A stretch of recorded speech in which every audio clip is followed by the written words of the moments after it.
right, welcome everybody. Welcome, Mark Berg One here. Mark Berg One, bringing you some Red Dead Redemption 2 roleplay on Sundance Roleplay. If you want to come play with us, all you need to do is click on the SundanceRP logo near the About Me section, the bottom of my Twitch page there.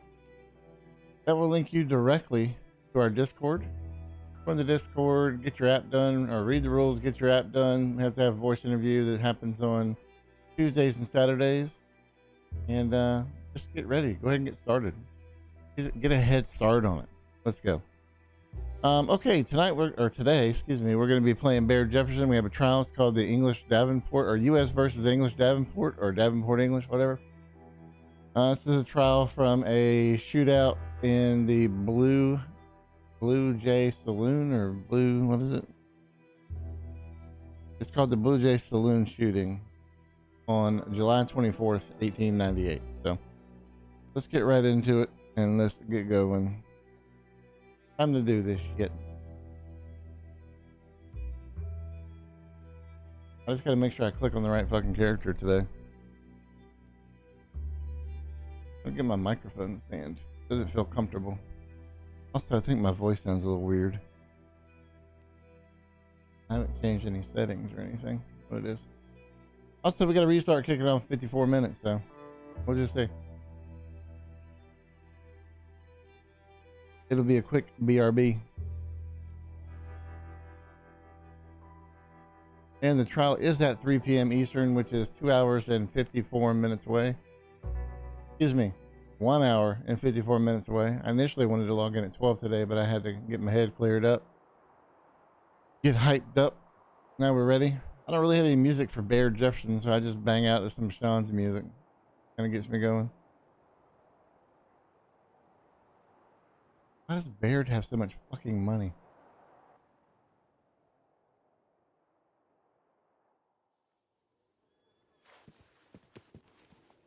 Alright, so we got a new case today, so I am going to have to go and change my clothes again.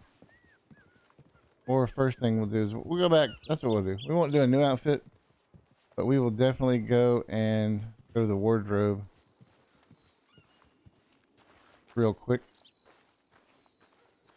and pick another one that we have.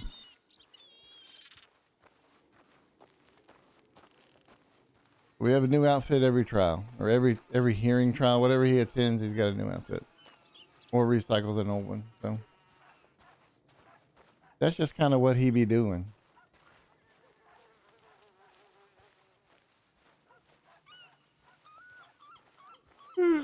Excuse me.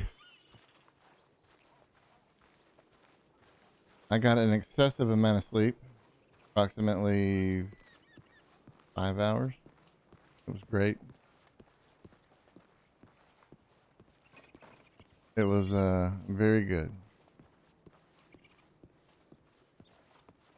Oh, these fucking cowboys. These boots are my fucking favorite.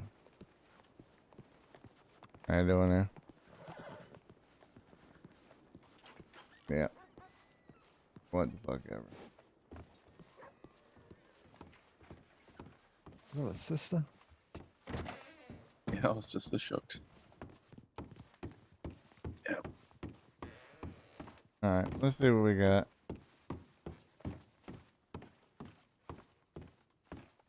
Is this how the event's transcribed? Yeah. The event, what?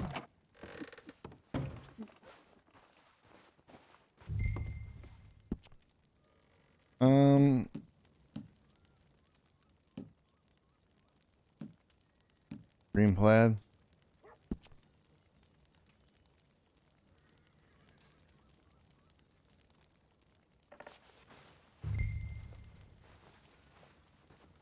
I don't mind green plaid. What does court 1 look like? Or court look like?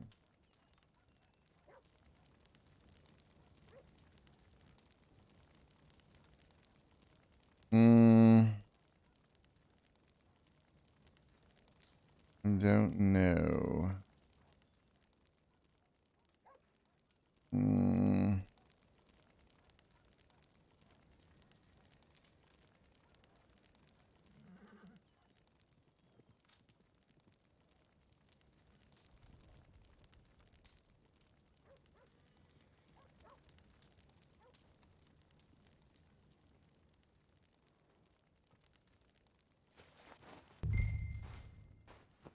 No, can't do it. Can't do it. Port 2. Change. What we got?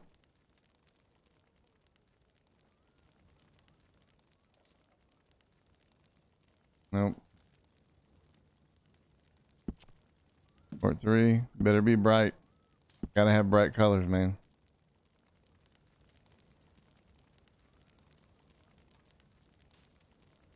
I mean, it's not bad. Not bad.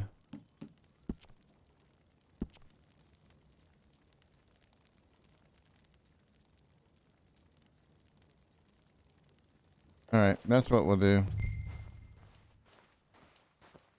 Okay, I feel like I just asked something weird. Yeah, he did. Now we're ready.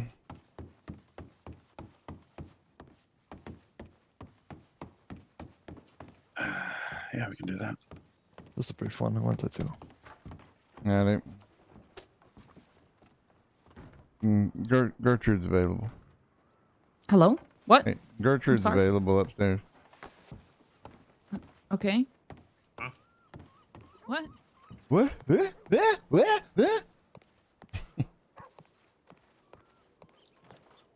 Where's the coat clipping?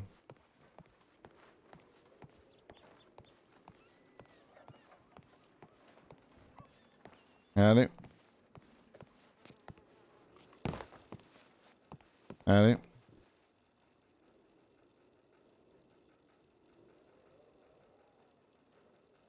You doing all right?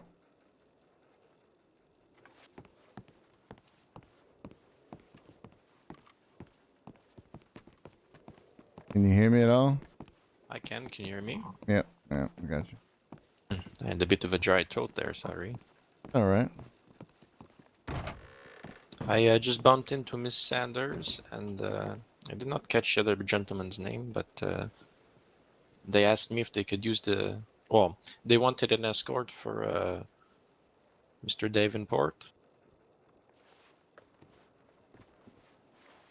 They think his life is in danger. Well, they're pretty smart.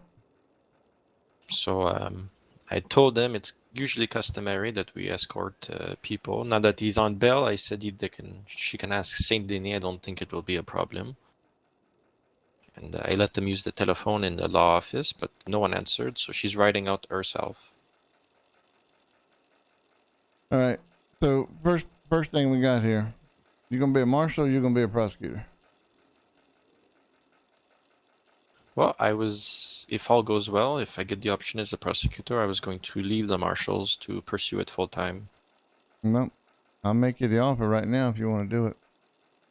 Well, then I think I will accept. I think Theo wants me to train a replacement.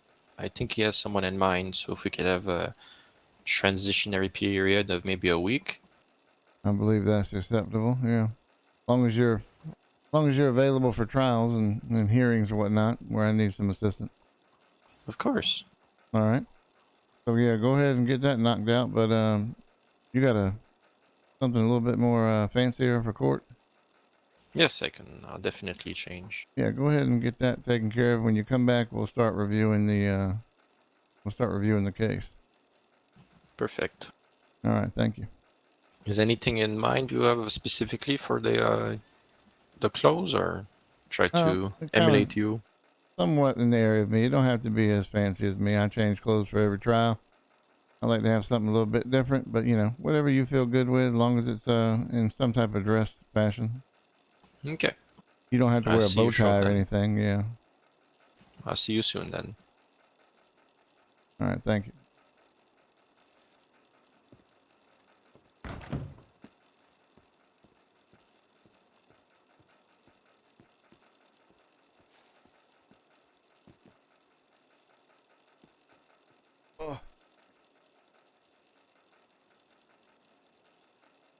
We got to be careful too. We're not dropping last minute shit on the marshals either.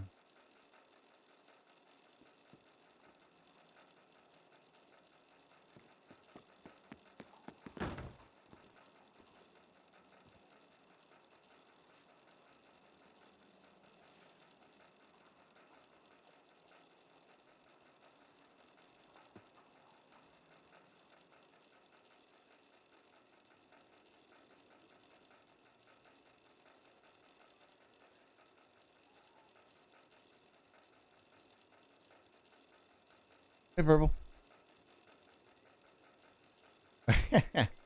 No, I think the defense is already on it. They're going up to Saint Denis to get an escort to the trial. I mean, the thing doesn't start till 3. RP. So how funny would it be to drop an IRL word ban when you have objection during? Yeah, I could get around it. But no, that's a good point. I think I put that channel point very high just for that specific reason. I thought about that. I would just say, Your Honor, no, something like that.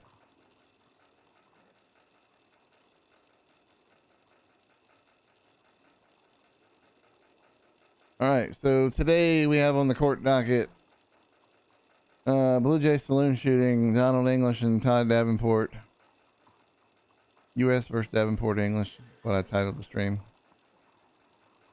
I mean, this is probably one of the most well-written reports that I have yet. The objections from the objections that I have already, the motions that have been filed are meant to throw out the statements that are in here because they are not, you know, I think a little bit of realism and role play have to kind of mix here.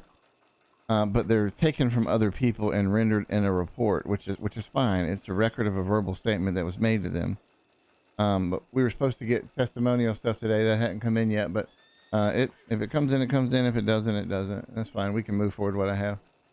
Hey Tori, what's going on? How's Baird feeling about the case? Honestly, I talked about it last night when I ended the stream. This case is 50-50.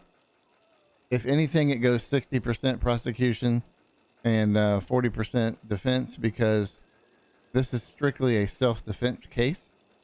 Being that there are no independent witnesses who are involved in this case, like were in the room when it happened. And the reason why I think it favors the prosecution is, one, because the LEOs were just down the street, and when they arrived on scene, they heard and observed the 2 individuals here running around with firearms in their hands, searching for someone else, which ends up being Alexandra Mercer. So they're hunting this person down instead of defending themselves. The second part of it was that there was an allegation made by one of the individuals that one of the natives threw a tomahawk at them. Obviously, this is an RP kind of inventory thing, but being that they threw a tomahawk at them and Ohanzi kind of quote marks, you know, only owns 3 tomahawks. When they inventoried Ohanzi, he had 3 tomahawks in his possession. So there's no proof that that statement is actually true. So that's why I think that their inflaming of the situation is not really going to work for them. Now, things could come up. There could be objections based off of cause, objections based off of relevance of certain items, which is fine. But I'm going to tell you right now, this is one of the best, most thorough reports that I have ever read that has come from an LEO agency on this server. And the extent of the charges here are each person has 2 counts of aggravated battery. That's it. All of this for 4 days OOC in custody. Now, these characters, out of character, I have no clue what they do. Excuse me. In character,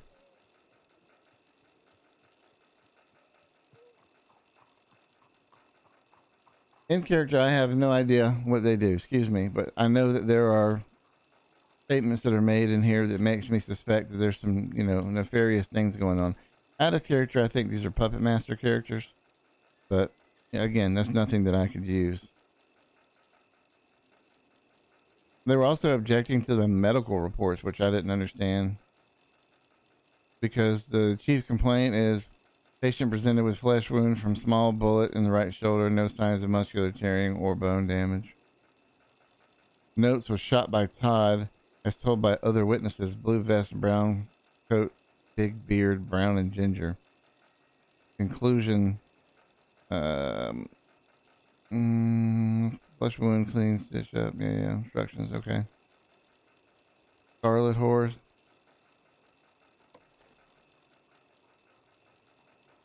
No previous medical history. 3 gunshot wounds to the torso, bruising to the face.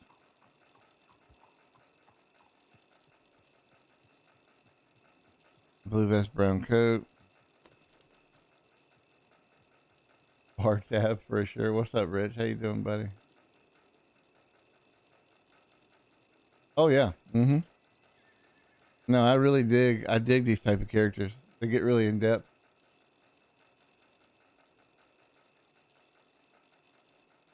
Also, there's information from a deputy, Winnie Joe Pickett, that came in to kind of what some of these folks are, what they're kind of doing to give us some in-character motivation about that character. Whether it's warranted or not, I got it admitted into the trial, which is very good.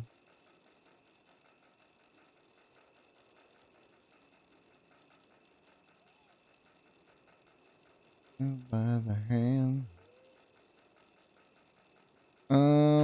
So I just got hazard statement or modification of a statement.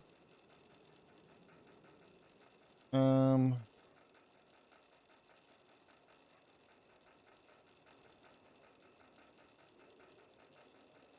download it and we will open it.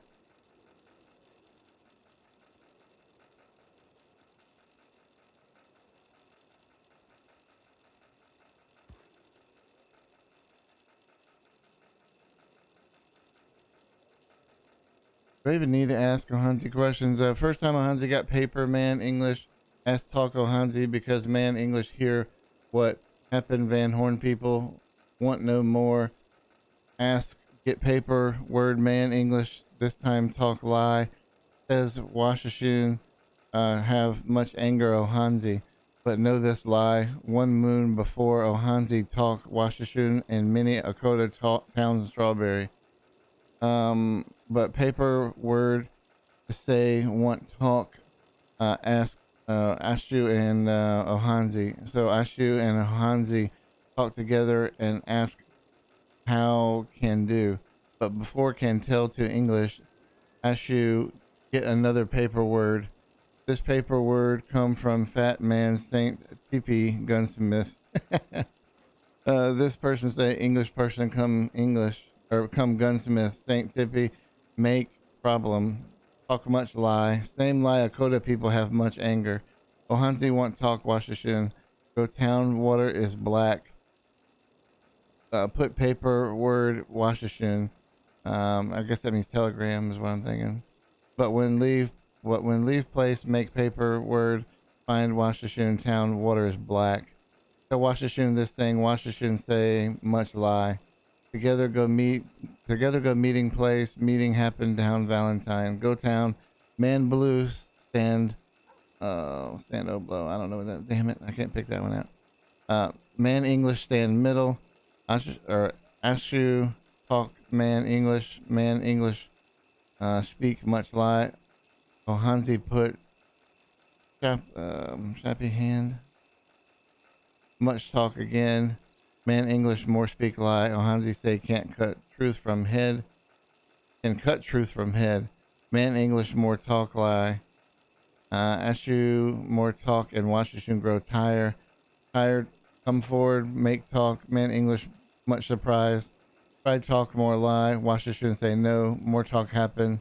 Ashu say finish can do what want and leave.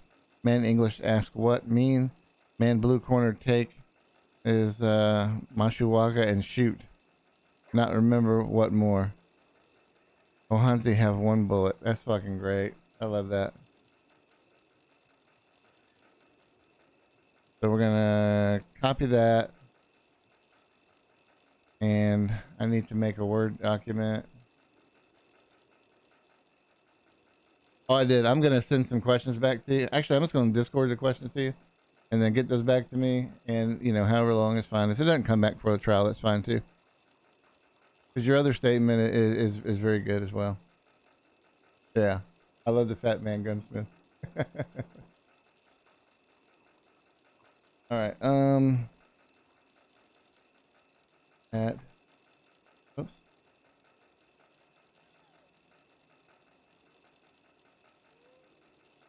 At any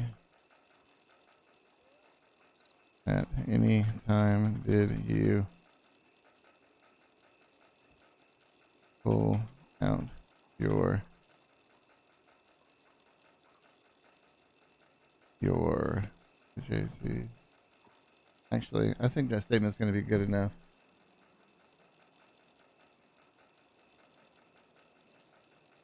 Yeah, I'm not going to ask any questions. Oh, yeah, see, okay, I got you. I'm not actually going to ask any questions. I kind of like that. I definitely dig that. So then let me go ahead and just make another one. What up, Perktrax? I'm glad you're enjoying it. I'm glad you're enjoying it. Shit.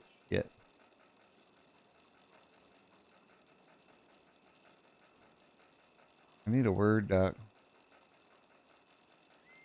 Where's my... Let me get rid of that. Right click, new. Microsoft Word document. We'll open this up. We'll put the statement on there. Whoops. Put the statement on there.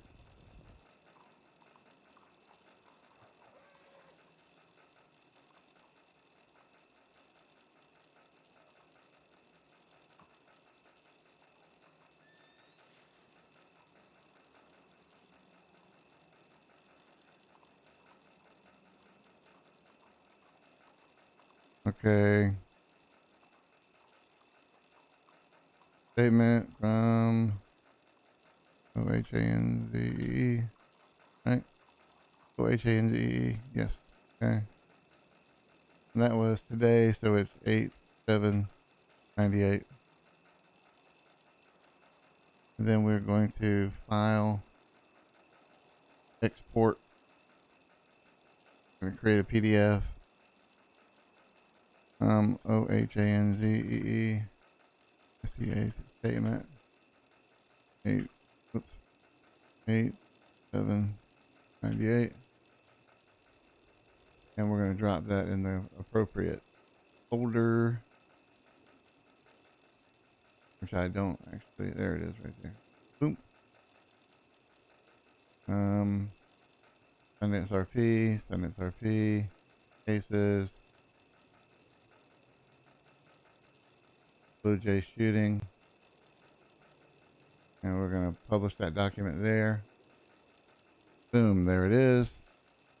And we're going to close the Ohanzi statement. We're going to close the Word doc. And we're going to go to this court ticket and we're going to upload that statement so the defense can have it.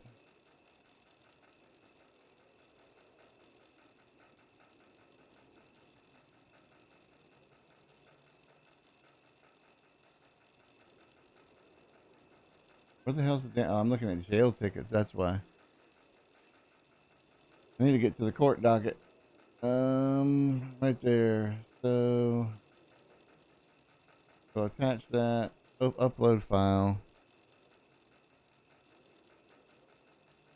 OneDrive. SundanceRP. RP docs. Cases. Blue Jay shooting. Ohanzi statement.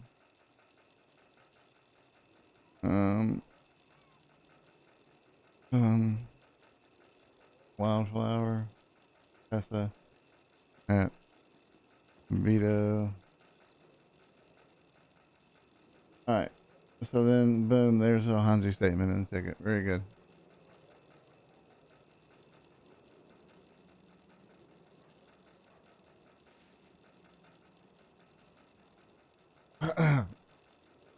And I also have an argument. Excuse me. I also have an argument for if they come up and say that these statements aren't sworn, which is what one of their initial objections are. So it should be pretty good. All right. We can get rid of. No, we'll leave that for now. We can come back to it later. All right. So let's go ahead and get the Trello opened up. and we'll start looking through this case piece by piece. Well, I guess we can get some of the review done. We should be able to get the review done. Boom. Boom. Boom. RP item, Sundance, prosecutor's office. As soon as I open it up, he comes back. That's how it goes.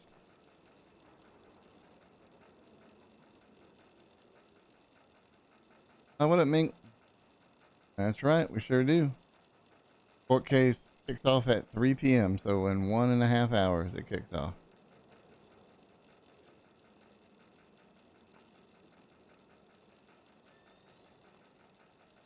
There's one thing in that statement that I'm concerned about, but I'm not. I mean, obviously, I'll submit it. Oh yeah, I'll be streaming it.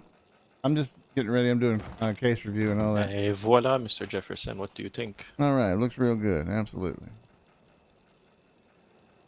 All right, so do me a favor.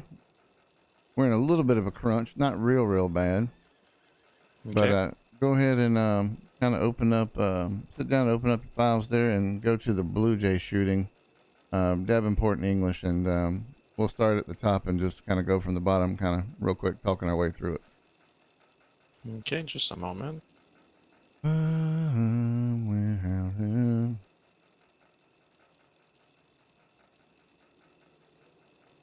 Well, shit, it's already sharing for y'all. I don't fucking see it, but anywho. There we go. All right, so Jack Jackson, we can go ahead and update this ticket because active pre needs attention. In custody, Siska, awaiting witness or evidence, pending review. So let's It's go ahead. in this judiciary file, huh?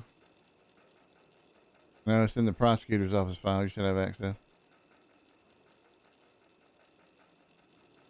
Get rid of pending review. We'll get rid of needs attention. In custody, Siska, we're no longer awaiting that. Active either. Okay, I'm looking at it. Trial of English and Davenport. Oh, that is correct. Yeah. All right. So there was a plea request that was brought forward with this. We were unable to get any type of agreement on that, so we did end the plea request. Currently, right now, as we stand, probably one of the best written reports that I've ever seen. So if you can just open up that Blue Jay Saloon shooting file there.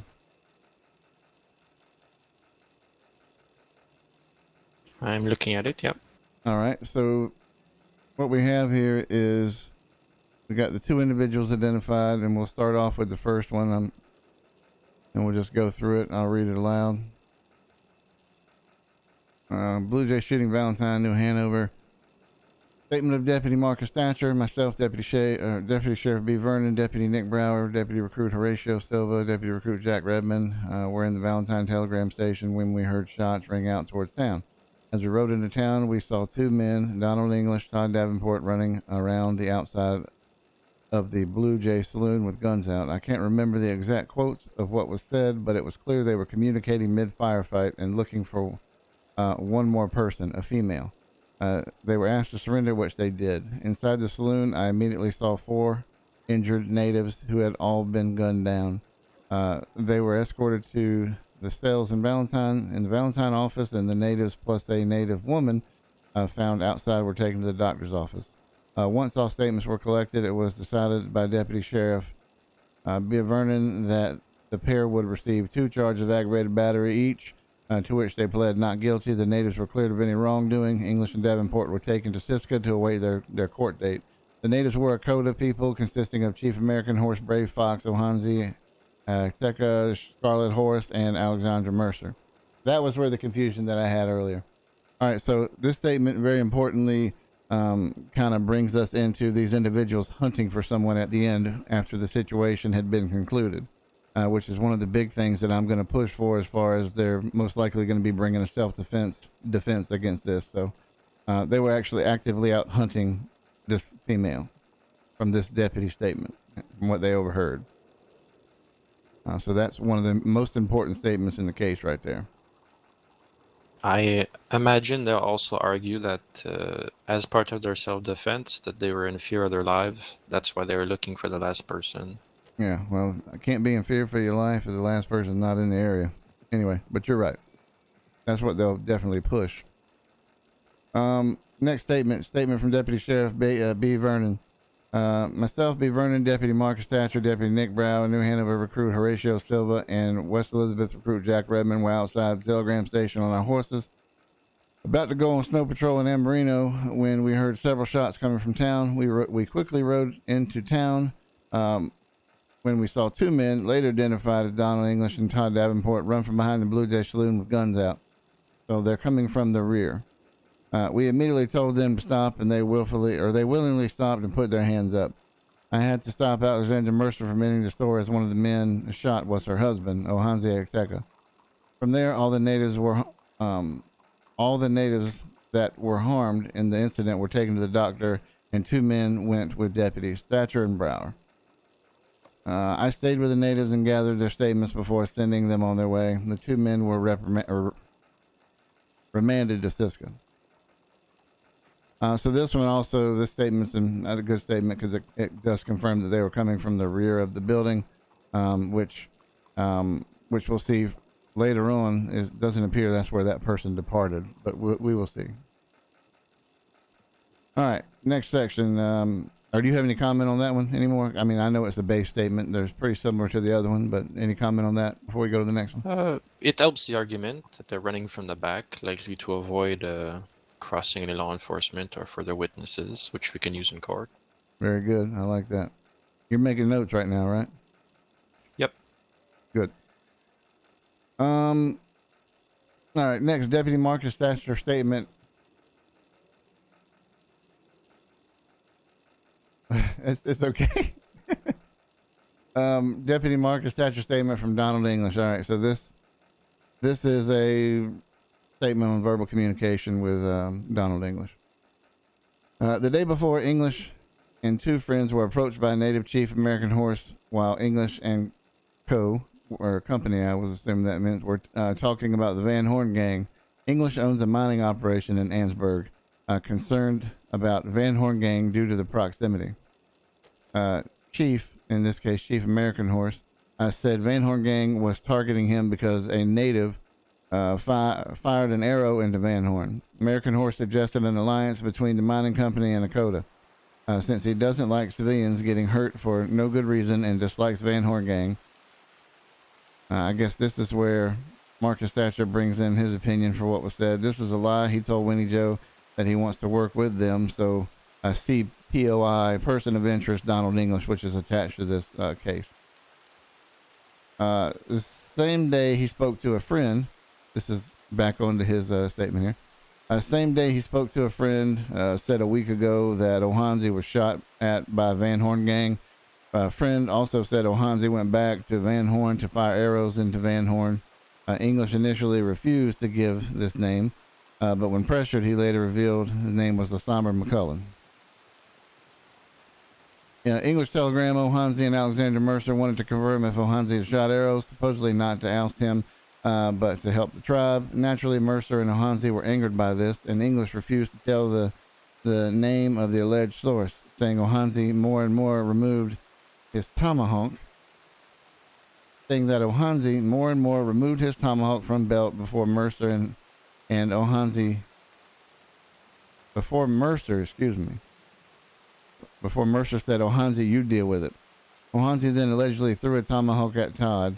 English fired back. We searched the premises for a tomahawk. None were found, and Ohanze was found carrying all three of the tomahawks. The pair gunned down three natives before bludgeoning the fourth. English believes Dakota wanted to pick a fight. He also said he believes they are working with Van Horn gang. Ohanze supposedly said that he wanted to scalp English before throwing a tomahawk at Todd. English told me this long after the initial statement. English chuckled to himself once during the initial statement. All right, do you have any comments on that section? It's been confirmed that no tomahawks were found. Nothing was damaged. No tomahawk marks in any furniture. That's correct. That is what as far as marks and things like that, we have no information about that. I did return with the defense yesterday or 2 days ago, and I did not see any markings on the wall or anything like that. But I believe that Ohanzi does own 3 tomahawks, and that is what he had on his person. So that's what we're going to stress very much. Okay. Well, I mean, that only helps us. Oh, of course. Yeah. Any other comment on that? Nope. Okay, good. Next statement is Deputy Nick Brown's statement from Todd Davenport. Todd was working as security for Miss English in the Blue Jay saloon during a meeting. Meeting was between them and a group of natives, according to Todd. Todd said that he, as security, wasn't really paying attention to the conversation. Therefore, he says he does not know what they were actually talking about, what the topic of the meeting was, etc. But when the conversation turned heated, he listened a bit more closer to it. He says when the Caucasian woman left the saloon, she said, "You deal with them." After this, the native without a shirt pulled his tomahawk, which Todd saw as a direct threat on their lives. Upon this, he opened fire on the group they were having the meeting with to protect his employer, Mr. English. Todd didn't know any of the names of the group they were meeting with, as this is not his job. He did state the woman in gray walking back into the saloon was one of them that said, "You can deal with them." The way it was said was already in a threatening manner, according to Todd. He does know the woman in gray works in the gunsmith in Saint Denis, but doesn't know her name. And then the deputy says Alexandra Mercer. All right, comment on that one? Not really. I mean, it helps them, but... Well, it helps them because now their statements are matching up. Their 2 statements are very much in line with a common message. So, yeah, I mean, that's good for them. There were no other further witnesses in the saloon at the time, I imagine? No, it was just the 2 of them plus the 4 natives because Alexander Mercer had left. So at one point there were 7 in there altogether. Somebody just broke the fucking glass. All right. So yeah, I don't really think that damages us. The tomahawk thing, I think we can explain away because that's 2 of them saying there was tomahawk out. We can just say, listen, we don't know that actually happened. Well, if it's 4 against 2, or however the number, it's kind of hard to argue otherwise. Yeah, they did a good job with this. Exactly right. All right, you ready to move to the next one? Yep.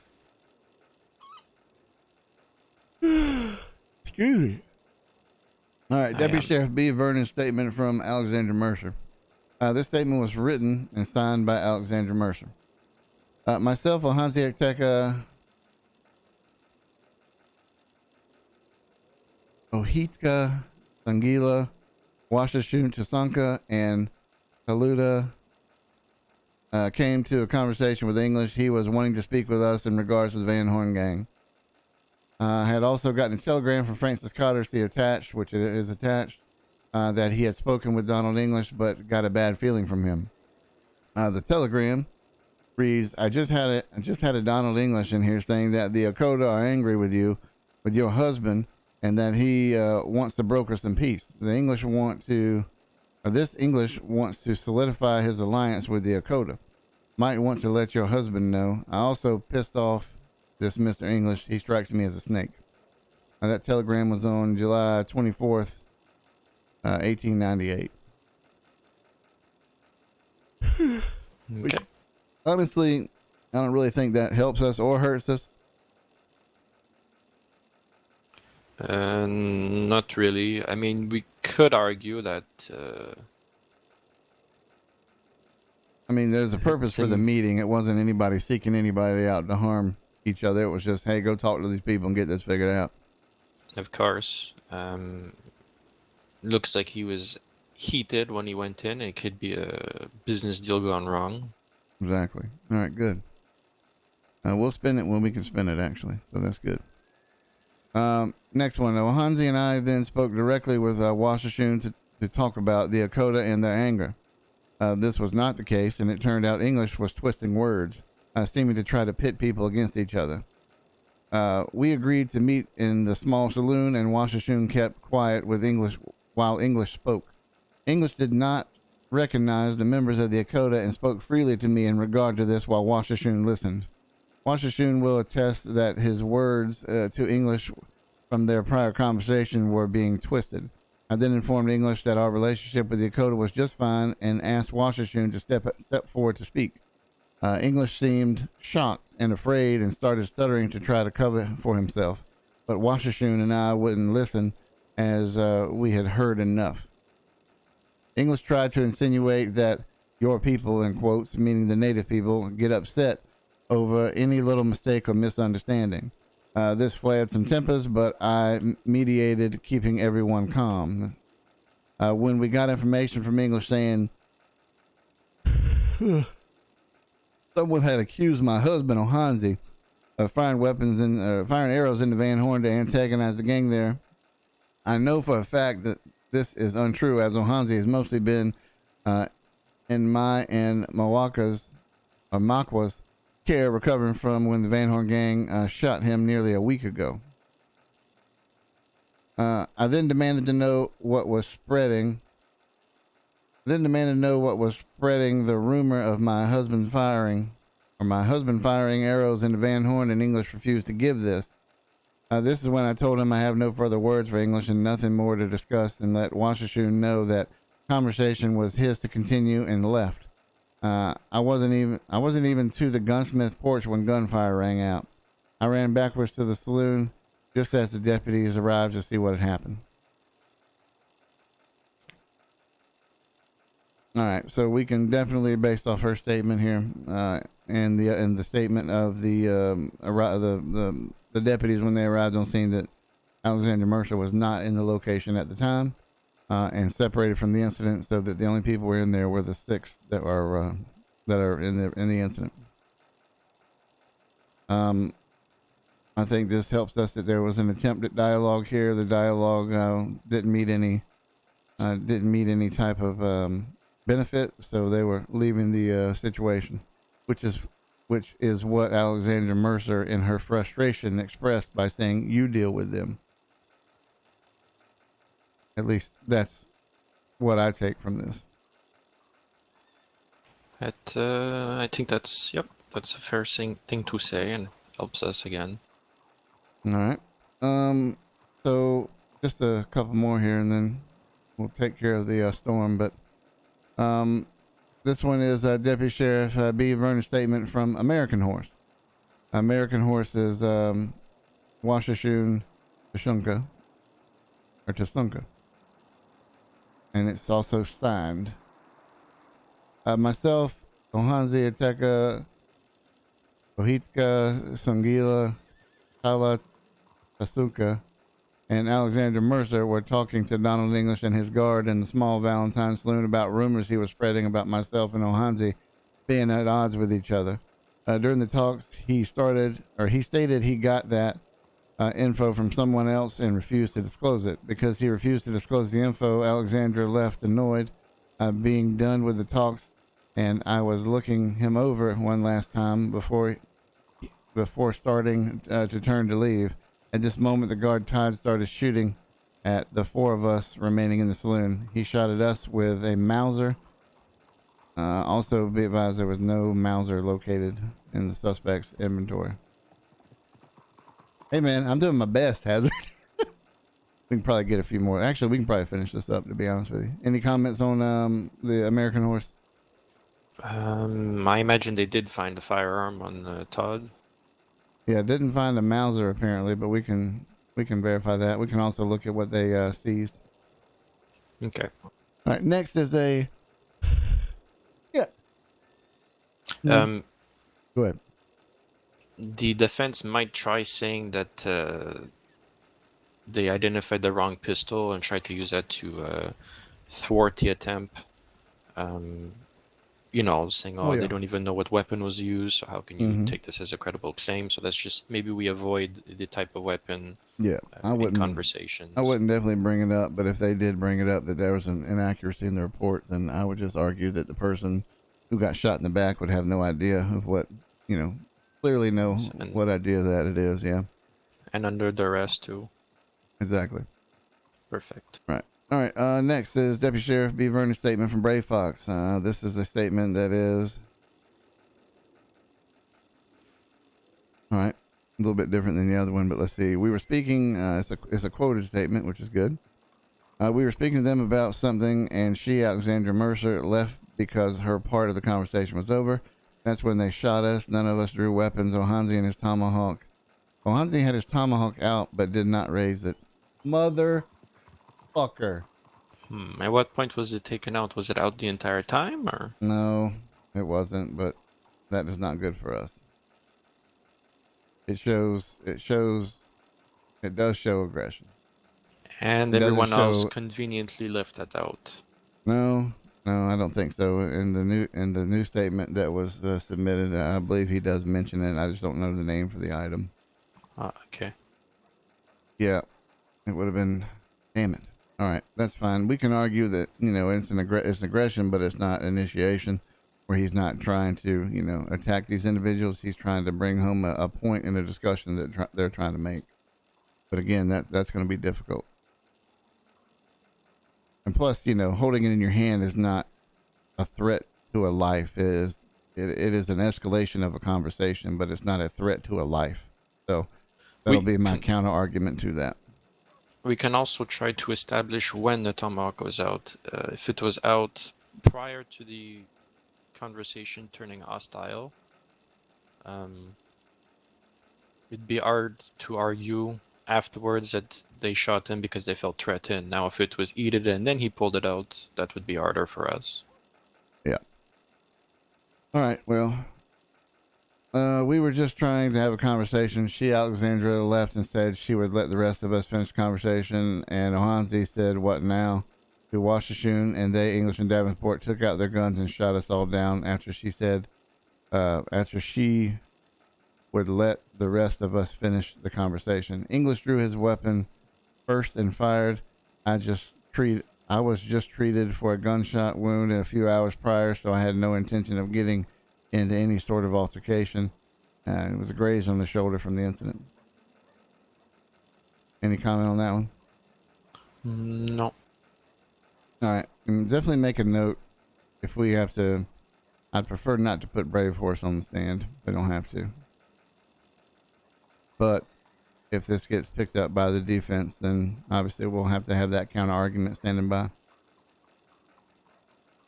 And I'll make a note. Would you feel comfortable going forward with the questioning of Brave Fox with that situation? So we were very clear on it. Sure. All right, good. Do we have any specific questions we want to ask? No, pretty much. I want you to have an angle to argue the tomahawk situation and why it was. Yes, it was aggression, but it was not an initiation to where he was raising the tomahawk to throw it. He was just holding it in his hand. Okay, so something along the lines of when was the tomahawk out? What were you doing with it, etc. Right, and then we'll hit the same thing there. All right. Next statement, Deputy Sheriff B. Vernon's statement from Ohanzi Akteka. English was lying about something, and we were confronting him. I never raised or threw my tomahawk. It showed that he had 3 in his pocket. No tomahawks were found on scene. I asked Washashun, "What now?" after Lexi left, and the men drew guns and shot us. I think he also his new statement has been added to the record. It's just not in this report as of yet. I have to get it attached. Okay. Next is Deputy Sheriff B. Vernon. Statement from Scarlet Horse. We were having a conversation. I was standing by the door. I don't remember much of what was said. We were about to leave, and gunshots rang out from the corner of the building where the man in the blue vest was standing. Everyone hit the ground. I felt shots hitting me and tried to run and hide. The man in the blue vest tackled me on the ground and started beating me until I was unconscious. and was smiling while doing it. And this is a signed statement as well, and initialed. All right, so there's the bludgeoning. So that's what we need to hit hard too. That individual was pummeled to death. We need to ask what the weapon was that they were pummeled to death with, whether it was their fist or was there some other type of object. All right. So the charges, both individuals are facing 2 counts of aggravated battery. Obviously, we can't stack any more than 2 charges on them. So for the arrest log, Donald English, he had a knife, a machete, a sawed-off shotgun, a semi-automatic shotgun that were seized. Also, Todd Davenport had a knife, a lasso, a Navy revolver, a pump-action elephant rifle, and a bolt-action rifle. I don't know why in the hell you need that many goddamn guns. For shootouts like this, of course. Yeah, apparently. Well, apparently he bludgeoned one to death with his fist. Or something, I don't know. No contraband found on the persons. Donald English and Todd Davenport pled not guilty to all charges due to the violent nature of these crimes. They will not be offered a plea deal. And were instead sent to Cisco to wait time for their court date. All right, so when we come back here in just a minute, we'll go through the POI for Donald English and then also the attached medical reports and the telegram for Francis Connor. Okay. All right, I'll see you in just a minute. Make sure you go outside, okay? Sounds good. All right, folks. If you log out in this courthouse, you are fucked.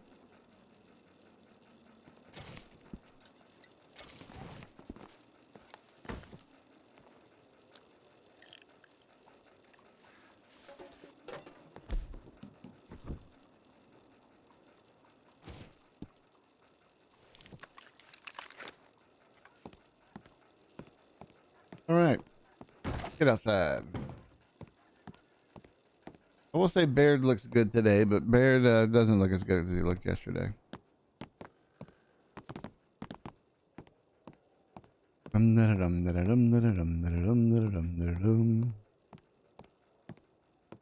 Hope everybody's doing well today. I like to log off over here, but it'll dump me right on the street, I think.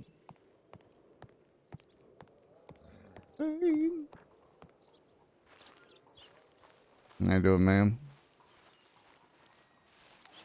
Let's stand here for just a minute. Oh, not much longer, but that was good. We got a good bit of case review done. I need to pull out my notepad here and start copying some other notes as we do the final review of this.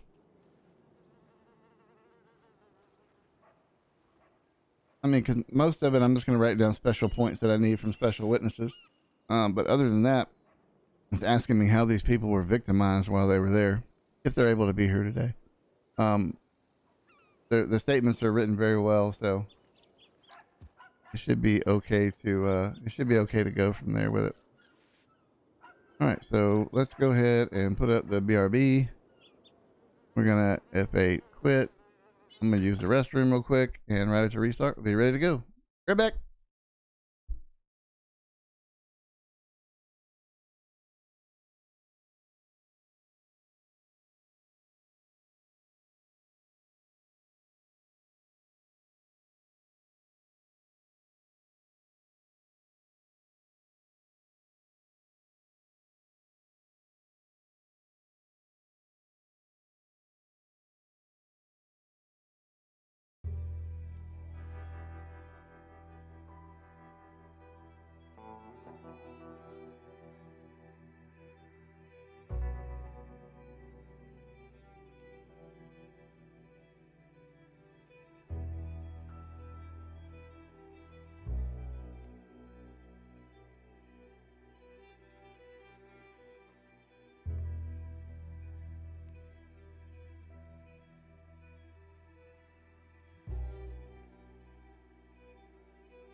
All right, we're back.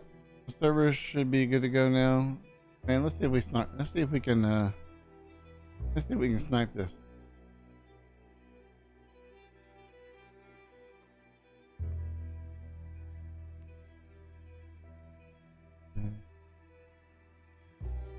Riot, let's go riot. Nope.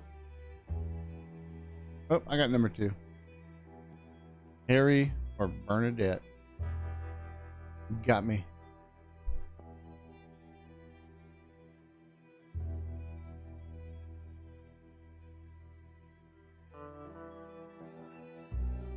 All right. I mean, I feel good about this case. Don't get me wrong. It's just this could go really either way, depending on how good the defense does in their argument. Baird Jefferson.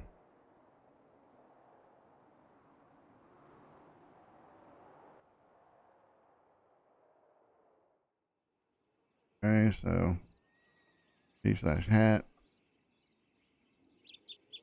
Take the fucking hat off.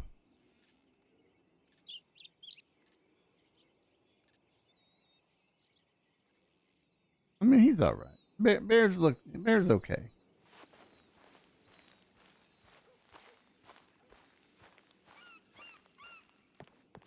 I also have to do an admin refund for somebody for losing an item. So, oh, that's not who's this? Who's taunting their number 1 to me?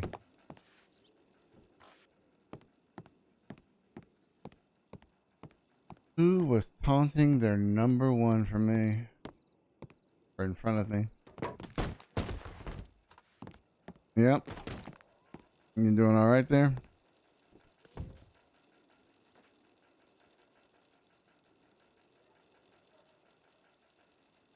He logged out. This is what happens. He went outside, but he didn't wait long enough, so it didn't. There's a fix coming for this where there won't be that persistence issue. It's just, we're waiting on hardware to come in. I think that's Clifford, who is.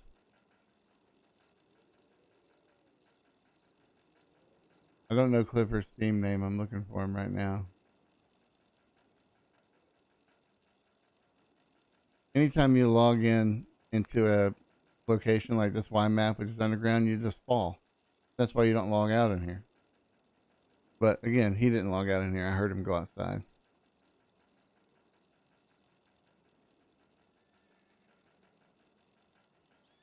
I just don't know what his name is in game, or I'd pull him here.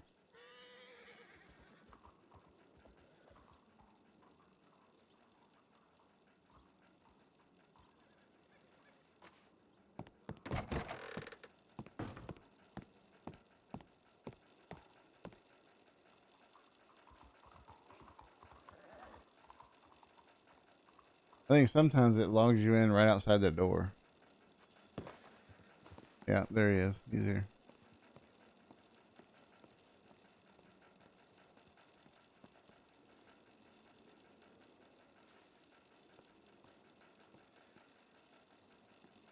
No, he didn't. As I said, it didn't have time to pick him up. The new database should be syncing with the server like every 10, 20, 30 something seconds. All right. Here we are. All right, let me open up and let's finish up this here.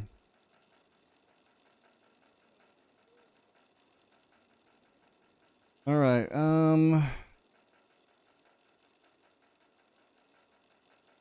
Where the hell's Trello? There.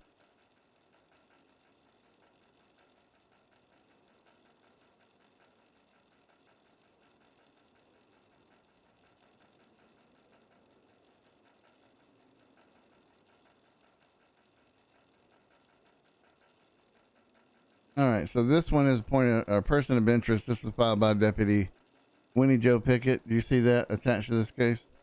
No, it's missing from the file. No, it's on the file. It's not an attachment. It's called POI English, or you just can't see it yourself. I don't think I can see it myself. Okay, I'll read it to you then, and I'll make sure you get a record of it.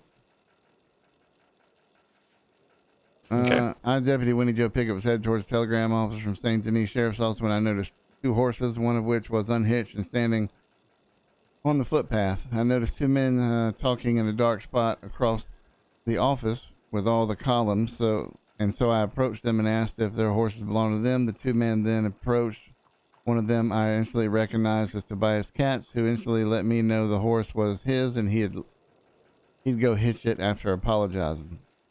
The other man remained with me and we began to chat about his business ventures. He told me how he talked to the judicial clerk, Harry Douglas. Very interesting. I keep seeing Harry Douglas's name popping up in these reports. That's my comment, not written in this record. And that he had been given permission to take over the Ansburg mine with his own mining business. And that he just needed to speak to the sheriff and set up paperwork. He proceeded to explain how Douglas had warned him about the Van Horn gang, and English explained to me how he planned to work with them instead of fighting them by being on good terms with them and paying them off. Naturally, English didn't realize I was a deputy of Lemoyne, as I was wearing my badge under my cardigan. I then explained to him why that wasn't a good idea, that the group is not negotiable, and that I didn't recommend telling deputies his intentions to work with highly wanted criminals. He apologized and tried to explain himself, saying that he was doing it for the good of the workers and citizens of Ansburg, to which I asked him how is that possible if he didn't have any workers to begin with. He got very nervous and tried to make it seem that his wish to work with the Van Horn gang was purely for his own benefit. I personally think we should keep an eye on him, since he is so willing to work with wanted criminals. Leave Harry alone. Okay. Yeah, Harry's not This is something in this reference to Mr. prosecutor gives English, two right? shits about. Or the Henry fella. I'm sorry, say that again. This is in reference to English working with people? That's correct. It was attached to the report. I think it's just as a person of interest, of information gathered by LEO, so they added it to the case. Let's see here. More information coming from Ellie Dean. He speaks politely. He is nice to face value, but I would not want to meet him in a dark alleyway, is what Harry Douglas said. Producing raw materials to sell them to various people. He did not do research into any other mine. His eyes only on Ansburg. Tried to imply that Gaptooth mine may have copper. Also tried to imply he was too scared to go down the Gaptooth mine, but went down there under the cover of darkness. He was very much corrected via that the Gaptooth mine only offers diamonds. Showed his concern about going to New Austin.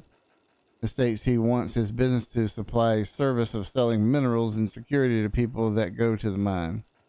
When asked if he will charge people to use the mine, he said no. We'll offer security for the people to use the mine in hopes that the people will sell the minerals to them.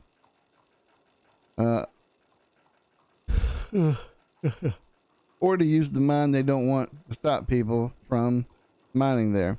They will try to encourage people to sell to them. Asked if they would charge people for security, they said no.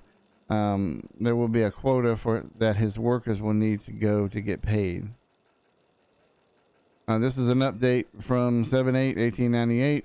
Saw Donald English outside the telegram office in St. Denis, where he asked more questions on the progress of his business approval of the Ansburg mine. I informed him that there has been a lot going on in the office, and I thanked him for his patience. He continued to say that his workers want to get to work to put food on their families' tables, etc. I agreed and said I understood the situation. He was not pushing in any sense, but also informed her that I asked around to a few people that I knew to go up to the mines around these hours, and they hadn't seen or heard anything of him. I said I would try to get some kind of answer from the sheriff as soon as possible.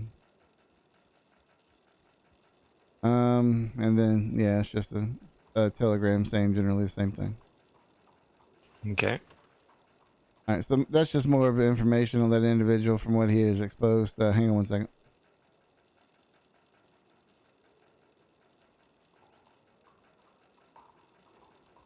what I'm going to do here is I'm going to go to this case. No, he should be able to. No, he can't see it. Never mind. Because it's one of these. So what I'm going to do is open it. And I'm going to make a copy of it. And I'm going to send it to prosecutor's office. I'm going to put it in the inbox. I'm going to create a card. Then we'll get out of that. Then we'll go to him. Then we will click on this. We will share it. And we will copy, get out of there, get out of there. Open up this. And attachment. Boop. Paste.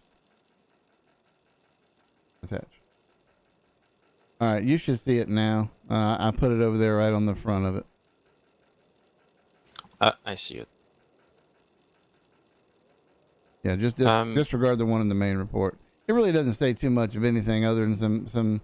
It's a judicial clerk's filing notes and all that stuff. So, but if we want to push some type of progression of story and corruption and all that stuff, then that would give us maybe a little bit of walk into it, depending on the arguments that they raise. Is the only reason why I want to make sure that stays in there. It's my understanding Miss Pickett has had some damage to her character lately in terms of credibility. Damage to her head, damage to her character, yeah, something like that. But this statement was made prior to that. Okay. Which is there's not been some that's association she's had with people as well. That's what happened last night. Whenever I introduced her as a witness or as a testimonial evidence in the trial, nobody objected or anything like that. So I will not be putting her on the stand. Don't get me wrong, that ain't gonna happen. But I will use her previous information if it's possible. Okay, just if the defense is good, they'll try to use her character against us. So. Oh yeah, of course. And unfortunately, that's just one we're gonna have to lose because I got to make sure that we keep her previous work allowed to maintain on the record. And I think it's worth noting that he mentioned or she mentioned that they would not want to meet him in a dark alleyway. Yes, because they were in fear of them. Also, the telegram said something from Francis Cotter that he believes that the person was a snake, that type thing. So we have two people saying they didn't get a good vibe off of the person. Exactly. And we can use that, obviously, during the meeting, saying if someone would not want to meet him in a dark alleyway, that clearly is an aggressive person or threatening. And then having a shootout occur, obviously, falls in line with that. But if the defense is good, I'll argue that English did not shoot, and in fact, it was his bodyguard. Of course. All right. So let me just go ahead and write down I'm going to start right up there at Marcus Thatcher. And I'm going to write down, you go ahead and write down your notes for each individual person, or if you already have been, that's fine. Okay. But I'm going to take just a minute and I'm going to write down my notes for each individual witness if they show up, or if I have to bring out testimony that they provided in a written manner if they're not able to be there for the trial. And just give me just a minute. All right, so this is English and Davenport. This incident occurred on 7/24/98.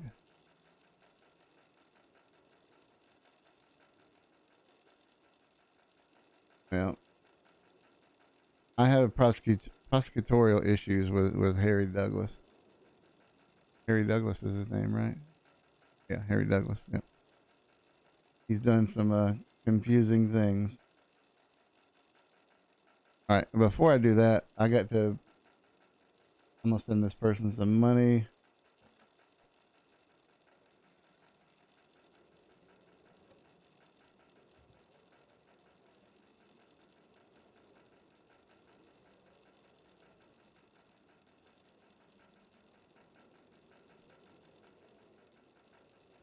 Mm-hmm. Mm-hmm.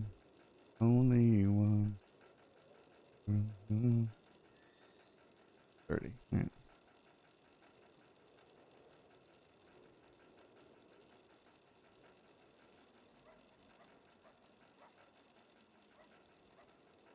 Yeah, the copy I have of this is in the archives.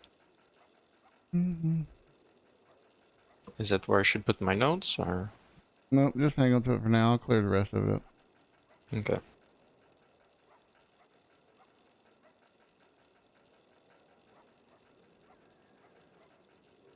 Okay, where's this person's name? Come on.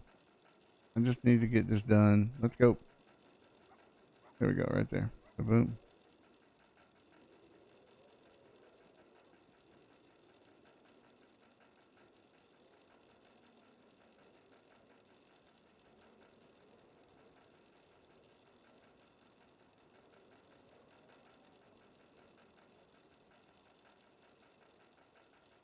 All right, so that issue should be taken care of now. I'm gonna turn my fan up because I'm starting to get fucking hot.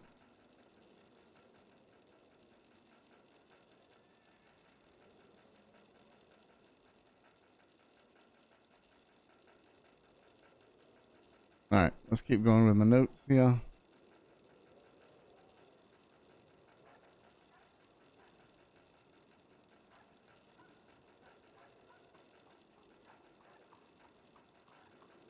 All right, so Marcus Thatcher,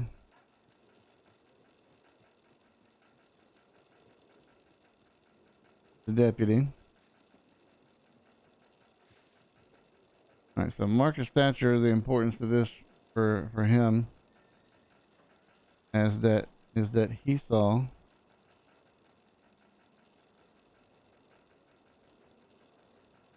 two people running outside with guns after the incident.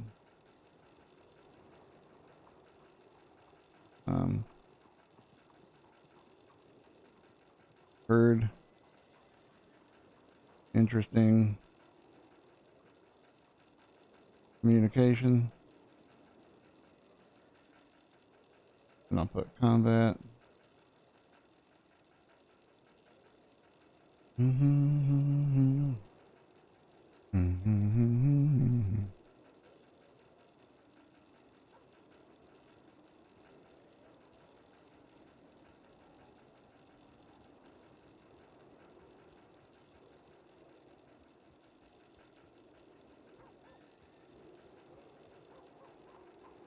All right. Boom. That establishes two people running around outside with a gun. Now then this one.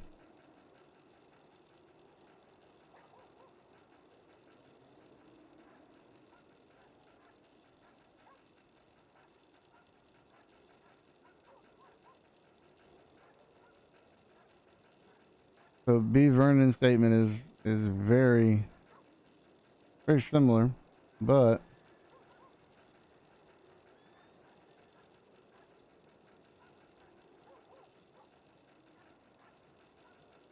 we will say deputy sheriff.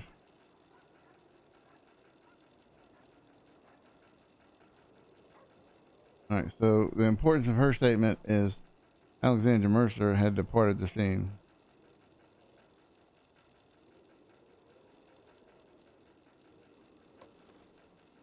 Was not on scene at time of shooting and only returned to check on husband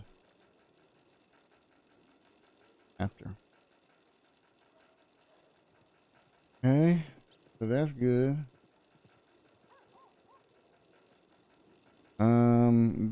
So I'm not really going to worry about Donald English. I can look at that while he's testifying prior. Todd Davenport, I can do the same thing. Alexandra Mercer.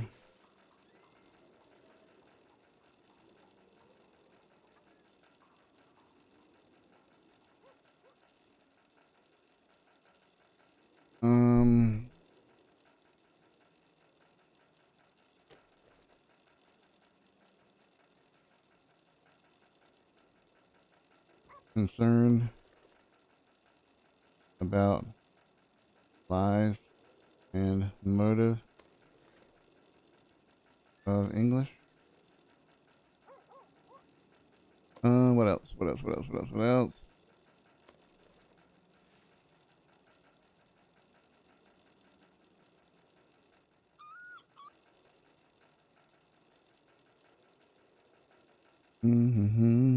Happiness doesn't work. I'll take you by the hand.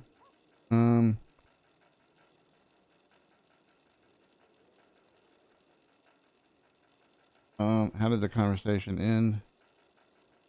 Ended. Version. What was the intent of you deal with them?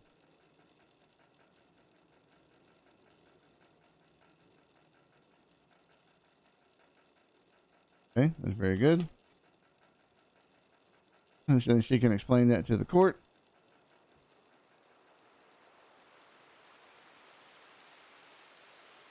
Currently it's raining.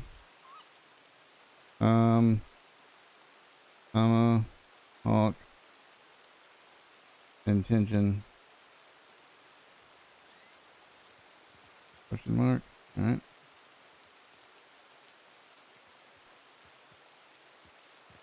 Okay, so for American horse.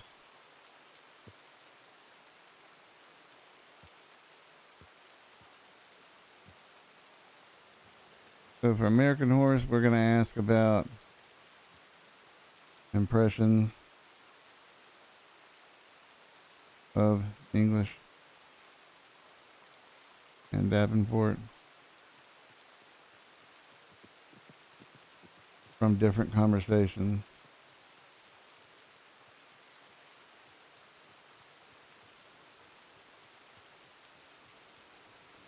Okay. Next is gonna be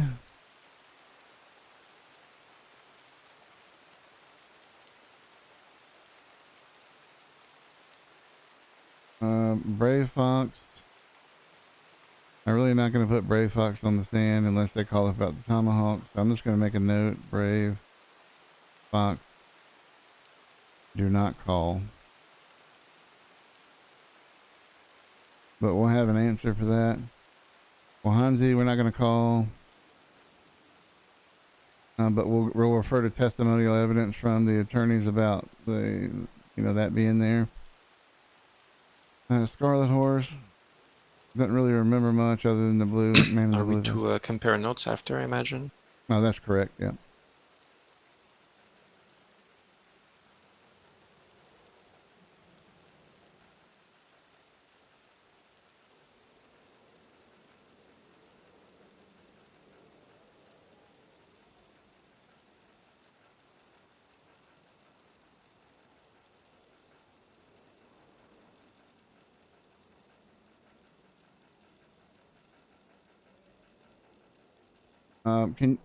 We forgot to go over the medical report. You want to look at that real quick? Sure.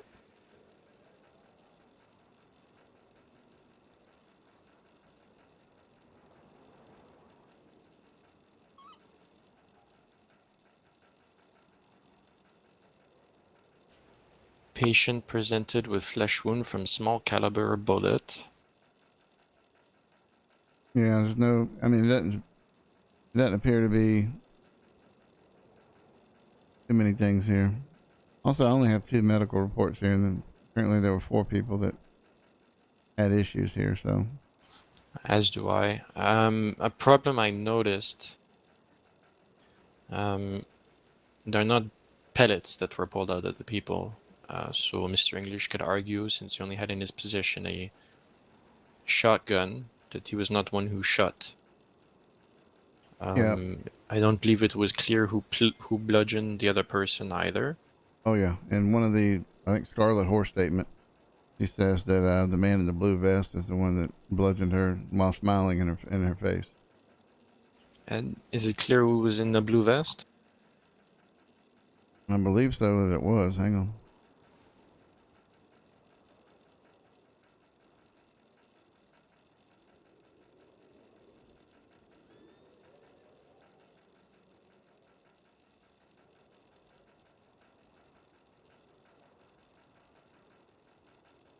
So far, the physical descriptors are Donald English, male, average height, average build, complexion fair, thin black hat, shaved sides, black hair, black sideburns, all black clothing, jacket, gloves, boots, fancy gun belt with big silver buckle. Todd Davenport, male, tall height, stocky build, fair, either bald or short hair with shaved sides, couldn't tell due to hat. Thick ginger beard, slow talker, dark clothing, big brown leather coat, big typical cowboy hat. Okay, so they'll argue it was Mr. Davenport because he's wearing dark clothing, not all black. Right. That's what we're going to argue, I guess. Yep. Now, obviously, I understand that if Mr. English is beside Davenport when he's committing a crime, it's very hard to not infer that he was guilty and also helping participate, correct? Yeah, we're going to push for him being a part of the whole situation. We believe it was a situation to intimidate, if it gets to that point, these individuals to comply with what they want to do. So, but let me read Scarlet Horse statement again, where that was discussed. We were having a discussion. We were having a conversation. I was standing by the door. I don't remember much of what was said. We were about to leave, and gunshots rang out from from the corner of the building where the man in the blue vest was standing. Either hit the ground. I felt shots hitting me and tried to run and hide. The man in the blue vest tackled me to the ground and started beating me until I was unconscious while smiling while he was doing it. All right, so I think we can definitely, I wasn't going to call that person, but I think I'm going to have to now. But anyway, that statement is testimonial evidence. It can, I mean, it's inferred it's Mr. Davenport because he's the security standing off to the side, not listening to the conversation. Right. Yeah, I mean, I think we've got them locked either way, that they're both there and they're both participating in that scene. And when he says that he is security, he's there to handle any situations that arise. So he is a definite participant. Now, I wonder if the defense will throw everything on Davenport to save English. If they do, that will be difficult to argue, since the evidence does not point towards English shooting anyone because of the caliber of bullet. Right. So let's hope they don't do that. Yeah, I mean, if they do it, that's fine, but we'll still argue that he's an accomplice to the situation as being the one who is leading it. Of course. I think I think that's the least of our issues as far as that. I think the biggest issue is whether or not they buy the self-defense. The judge buys the self-defense argument that the defense is most likely going to be putting forward. Well, the only merit that claim would have would be the affair of the tomahawk. Hopefully we don't have to put Brave Fox on the stand. And if we do, hopefully the tomahawk was out the entire time and not after. Yeah, we'll definitely have to argue the fact that that tomahawk, even though it was out, it was meant as a physical statement that the individuals we're not in a good mood and we're not being joked around, or not, they don't want to be joked around with.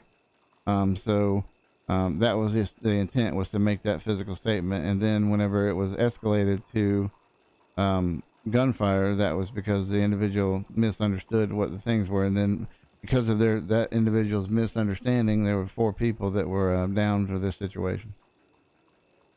Of course. I wonder if we can do something tricky as well.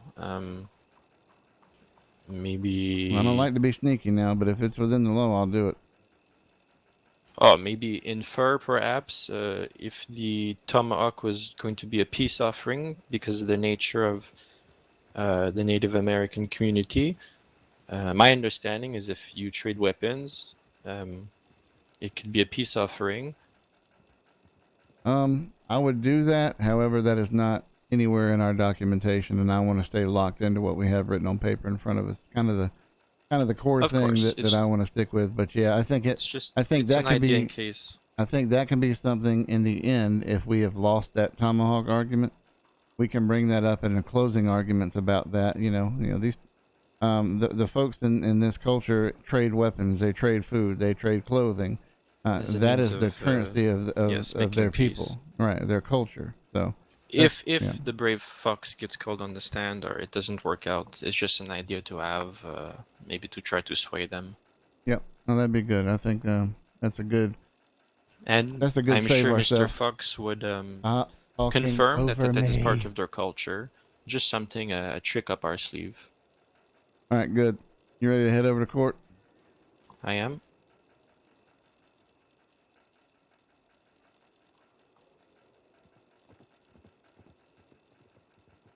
Man down. Up.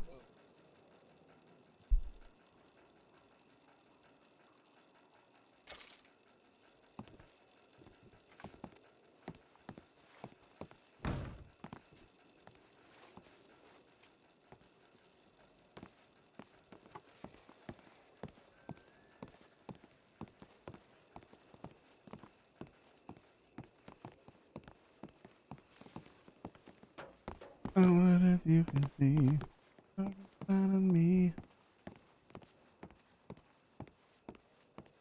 Ooh, I gotta attach Heather's statement. Give me 1 second. I gotta attach. I gotta put that statement back in that into Okay. the file. Yet, almost fucked that up. And did I know shit closed out Trello too. God damn it.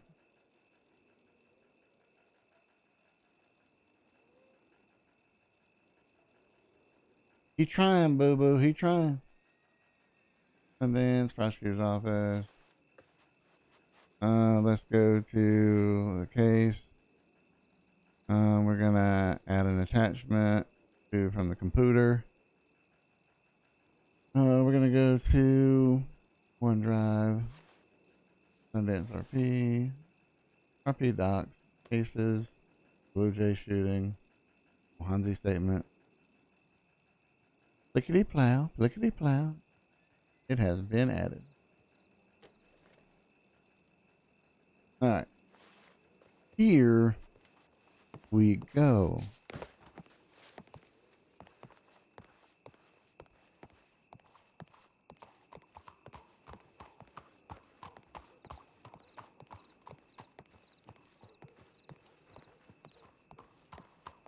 Look at this little man. So handsome.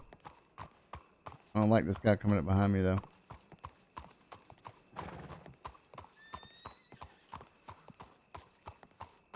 Especially after he was going one way and then he turned around and came right back. And now he's stopping and going.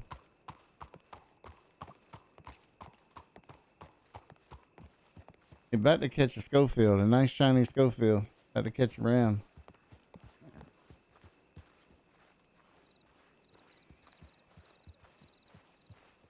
I got to throw in a fresh dip here.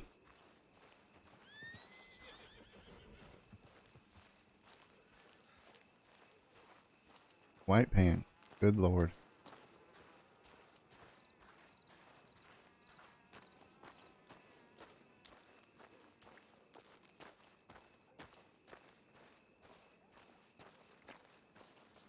All right. Howdy, howdy, howdy. Howdy.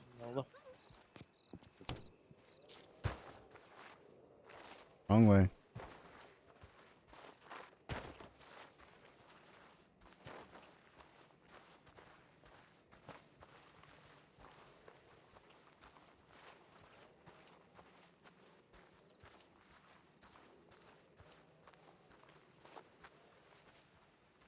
Whoops. Slash me hangs up coat and hat. Oop.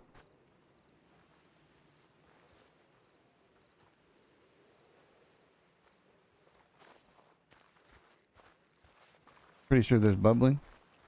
To Jefferson? How you I'll doing, be in my sir? chambers if I needed for anything. All right.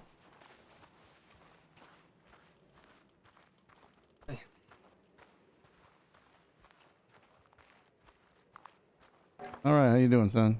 Person. You here to file a dismissal here?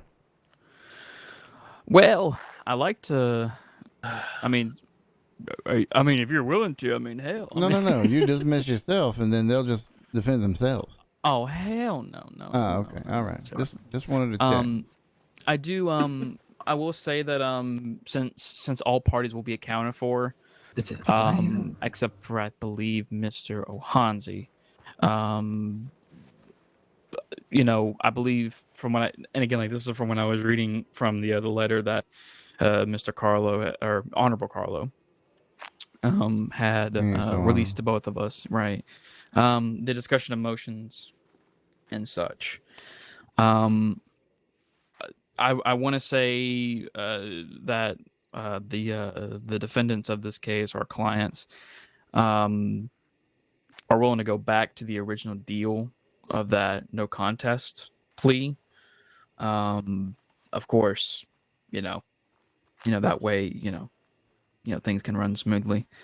But yeah. I've got instruction from the sheriff involved in this matter that that's not going to be on the table anymore. Okay. And then also another victim who Mr. Ohanzi, that I was unable to speak with, advised that, or has not advised. So I would be uncomfortable going forward with any deal at this point. Okay. Sounds good. Thank you. Sounds good. Yep. Good luck, son. Oh, Yep, fuck, yep. you're all right. I'm sorry, I didn't recognize you. Nope, just making sure everybody's been searched and all that. I don't want nobody coming in here with no weapons. So you'll be taking lead, obviously. Joe, if you want to go outside with Clifford, make sure nobody comes in that ain't been searched.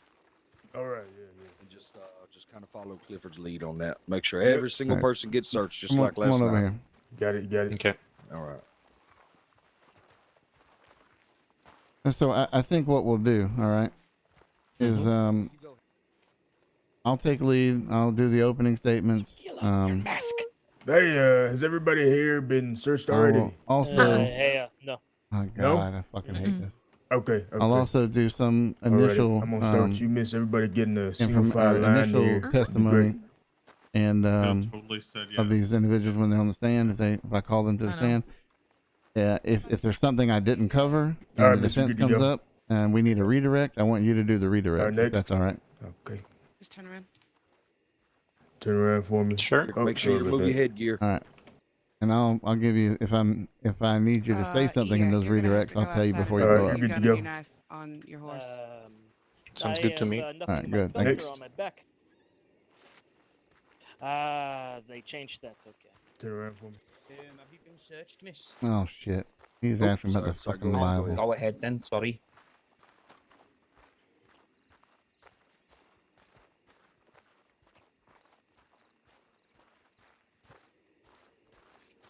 Excuse me, magistrate.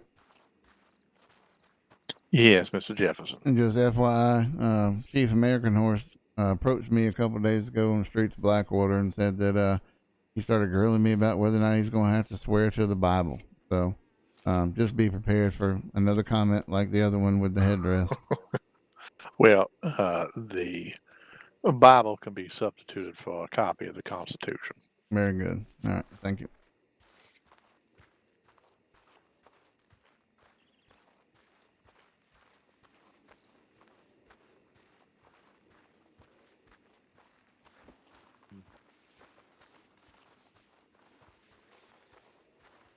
Maybe just Samuel. We've got roughly 16, 17, I believe. Okay, we need to probably Baird. Do you think we ought to stop letting people in at about 25?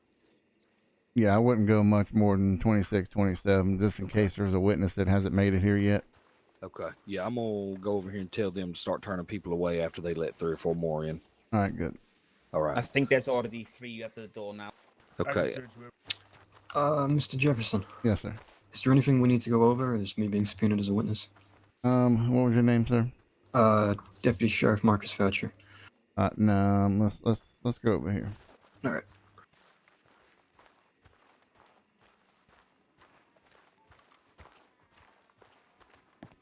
All right, you can just be a little quiet here. Mm-hmm. Yeah, quiet. So the main things about your testimony that I'm going to be exploring are that you were one of the first groups to see them running around in a frantic manner outside of this place after the shooting occurred with firearms in their hand, and they were communicating in a very strange manner, which you assumed was some type of combat. Yeah, I and they specifically remember them saying that they were looking for a female, another person who was a female. Yeah. Which is what I'm going to push along, as this is not a self-defense situation, because they were going after somebody who was no longer at the scene. So that's how I'm going to push to defend that. Sheriff Vernon is going to confirm that that person wasn't at the scene? These are the things I'm looking for all the way. But Yes. That's pretty much it. That's what I'm really going to hit on in your testimony is that. Right. Okay. In terms of my wording, I want to obviously say statements that I know are 100% true. Yeah, I mean, the best naturally thing. Be certain with what I'm saying. I'm going to ask you questions. You can elaborate a little bit on those. You can expand on them if you want. But when the defense gets up there to ask you questions, don't lie. Okay. Don't make something up. Be very clear and direct with their answers. Make them ask you the question that they're trying. Because they're going to try to get you to go on and explain and kind of not perjure yourself, but impugn your statement and all that. So just be very direct and clear and just tell the truth. You'll be fine. So short and concise for them. That's right. They say, "Where were you at on this day?" Say, "I was at the telegram station." And then what were you doing next? I heard shots ring out, and I saw two people running outside of the Blue Jay Saloon. Okay. So just kind of take it very, very regimented approach when they ask you questions, okay? Because a lot of people overshare. Okay. But feel free to kind of get what you want off your chest, and if you make a mistake while I'm talking with you, then I'll bring it back in, and I'll get it explained, and everything will be fine. Gotcha. All right. Thank you. No problem.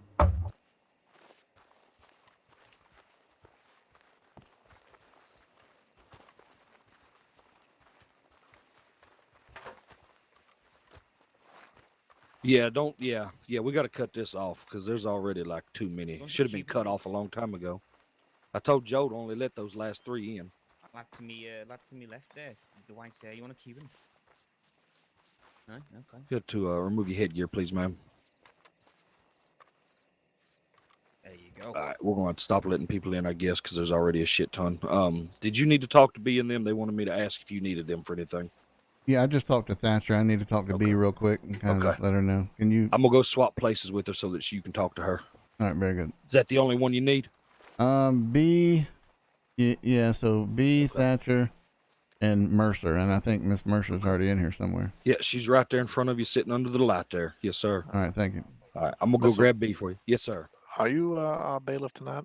No, I believe Joe's gonna be doing that for you. Joe. Sorry, Miss Mercer? I'm sorry, are you Miss Mercer? I am. Can we talk right over here?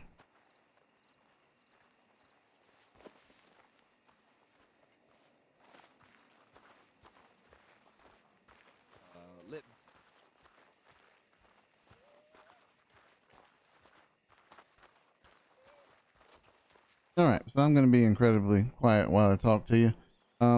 As far as your testimony, first off, how's your husband doing? He's doing well enough, I suppose. Okay, glad to hear that. I'm going to be asking for your testimony, all right? Yeah. And the main things in your testimony that I'm going to be focusing on based off of your statement that you've already rendered is that the reason for this discussion was to clarify some type of disagreement that was occurring, and then this was to get to the bottom of it and figure out why it happened. Yeah. Also, the reason why you ended the discussion, which I can get from your statement, obviously, but how you said that the discussion on your end was over and what your intention was. Did that mean for everybody to open up and kill these people, or was it also meant for you just to kind of say, "All right, I'm done dealing with it. Y'all handle it from here"? That's kind of really what I'm looking for. Yeah. And that's pretty much all I'm going to explore on. Just do me a favor. Hey, Cam, welcome. All I'm going to do is pretty much say, I'm going to give you direct questions. Feel free to expand on your answers whenever I ask you questions. But when the defense is asking you questions, please be very clear and concise with what you answered. So don't give them anything extra. All right? Can do. All right, and if I'm asking you questions and you make a mistake, just tell me, "Whoops, I'm sorry, I misremembered that. Here's what actually happened." Or if I catch something that wasn't in your statement that might be a little damaging, I'll ask you to clarify, and I'll come up with some type of question to come back from that. All right? Understood. All right, thank you. Sheriff Vernon. So the only thing for your statement that I'm looking to do is attest that Miss Alexandra Mercer was not on scene at the time of this shooting, that she had departed the location, and because you were the one that you were the one involved when she tried to come back to check on the status of her husband. Yes. Okay. The intention of all this is because Marcus Thatcher saw two people running outside with firearms in their hand, and speaking in interesting ways. Yeah, and I don't have that in my statement, but I can confirm that that is true, that they were running around communicating, saying, did you get her? Yeah, that's perfect. That's perfect. So then that kind of shoots to shit any type of self-defense that they have, because she was not there. She was not putting them under any danger. So that's what I'm going to be shooting with for that. All right. Okay. Shooting's a bad term. I apologize, but no, I get what you mean. You're right. All right. Y'all are the only three that I plan on calling. I might call American Horse, really, just to kind of go over the impressions of this individual and any previous conversations they had, which would make this conversation even at all necessary. I will warn you now, he's incredibly long-winded. Well, I'm incredibly familiar. He caught me on the goddamn street talking about him not wanting to put his hand on the Bible, and it took 45 minutes for me to go check my goddamn telegrams. But again, I get it. All right. Well, thank y'all so much. If you got any questions for me, just come on up and whisper in my ear. All right. Thank y'all very much. Thanks for being here. Thank you.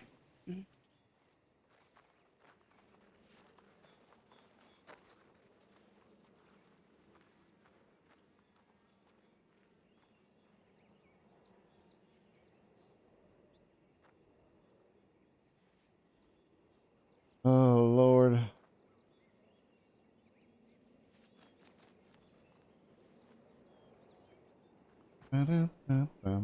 Oh, single player.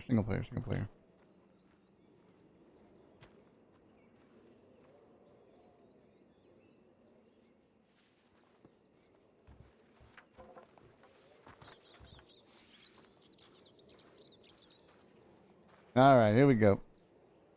We're ready. We are ready. We ready.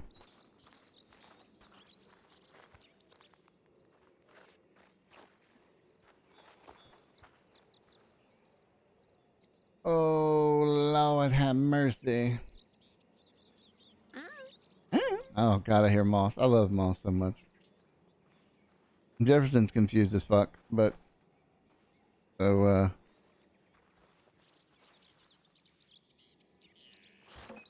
Mr. McCullen.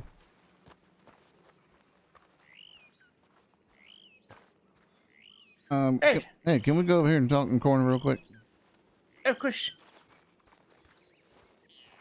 What up, Mr. Mike Beasy? That dude, Mike Beasy, my GTA bro from back in the day. Fresh on the server. You were subpoenaed for this matter in regards to a statement that was kind of brought in about a discussion involving Mr. English and maybe some nefarious activities. I don't quite know what your side of that is yet, obviously, but it's mainly to substantiate the feeling that somebody might not be so reputable, perhaps. Is there anything you wish to say on that at all? I ain't sure what you're talking to. Okay, so let me look at the report here real quick, and I'll tell you exactly what it was in reference to.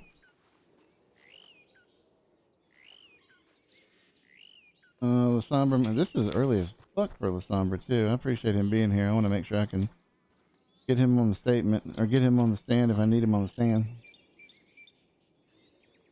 I want to say this was Alexandra Mercer's statement.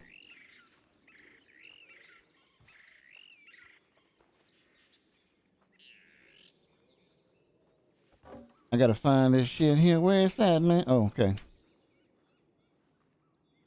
All right, so the statement where your name was brought into this was Donald English made the comment that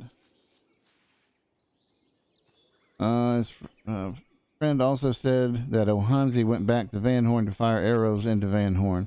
English initially refused to give this name, but when pressured, he later revealed that the name was Lasombra McCullen. So I guess the statement in general regards to prior to this, a week prior to this incident that occurred in Valentine at the saloon, that you made a statement that Ohanzi was shot by the Van Horn gang and then later returned to fire arrows into Van Horn. Is that something you remember saying to Mr. English? Yeah, I mean, it's half right.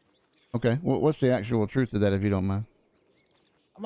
Should I be talking to you? Should prosecutor? Yeah, you don't have to talk to me at all, but I'll talk to you on the stand if you like. Well, I ain't never been like subpoenaed for nothing before, so I just really know how this works. Oh, that's fine. This is just a conversation. I mean, you're more than welcome to go talk to that individual first.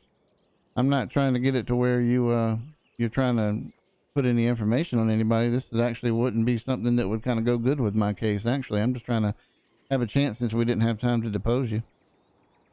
Right, okay. So, yeah, as you say, that's right. Hansen did get shut up by them boys at Vernon, but I never said that he did.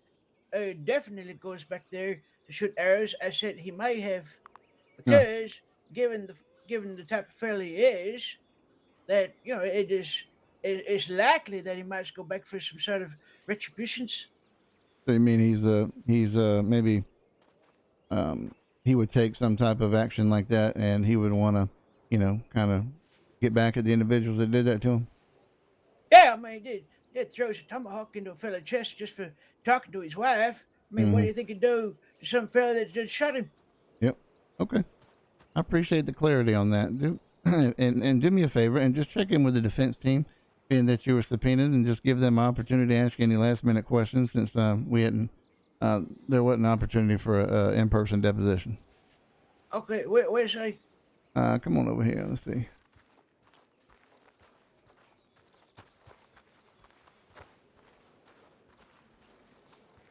Mr. Baird? Yep. You also need to talk to me, Nick Brower. Not as of yet. All right. I don't think I'm gonna have to put you on the stand, but I'm gonna use your statement, your testimony statement. Do you know where the defense attorneys went? Are they in the back right now?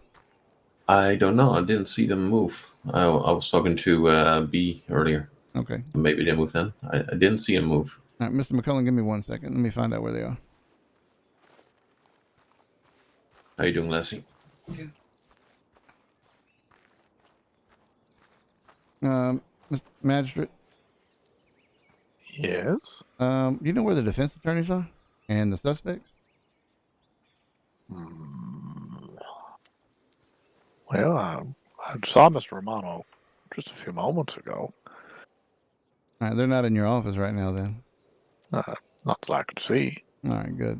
All right, I'm just trying to give them the opportunity to speak to Mr. McCullen here, as nobody really had a chance to depose him. So I just asked them a few questions, and I just want to make sure that they had the opportunity to do the same. Yeah, Mr. Romano might be outside talking to folk. I'm unsure. All right, understood. Thank you.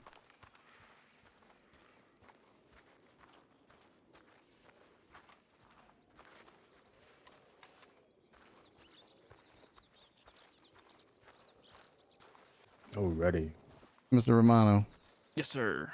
Mr. McCullen is here. I had a brief conversation with him since we didn't have a chance to depose him, but he is over there in person. He's the man with the bald head and the long hair in the back. Do you needed to ask him any questions? Okay. Yep. Absolutely. All right. Yep. I'll go talk to him. That's a problem.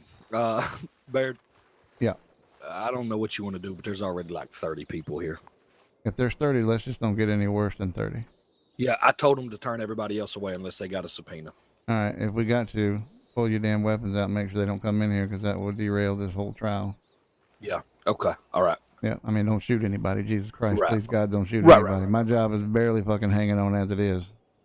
No, I got you. I'll let them know that they need to make sure they turn everybody away who doesn't have a subpoena. No ifs, ands, or buts. Right. And then also, Charlton, you can shoot that bastard if he comes up.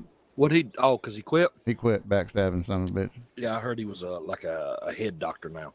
Yeah, something like that. Jesus Christ. Okay. Hey, if you aren't busy after this, I got something I want to run by you. I will have a few minutes after this, but unfortunately, I do have an appointment I got to get to. You know, Gertrude is upstairs, and then last night she was busy with another client, so I wasn't able to get myself relieved, as you would say. Well, I can tell you about it, and you can just view it when you have a chance, if you'd like. Well, hang on. What do you mean? You was up there taking care of Gertrude? No.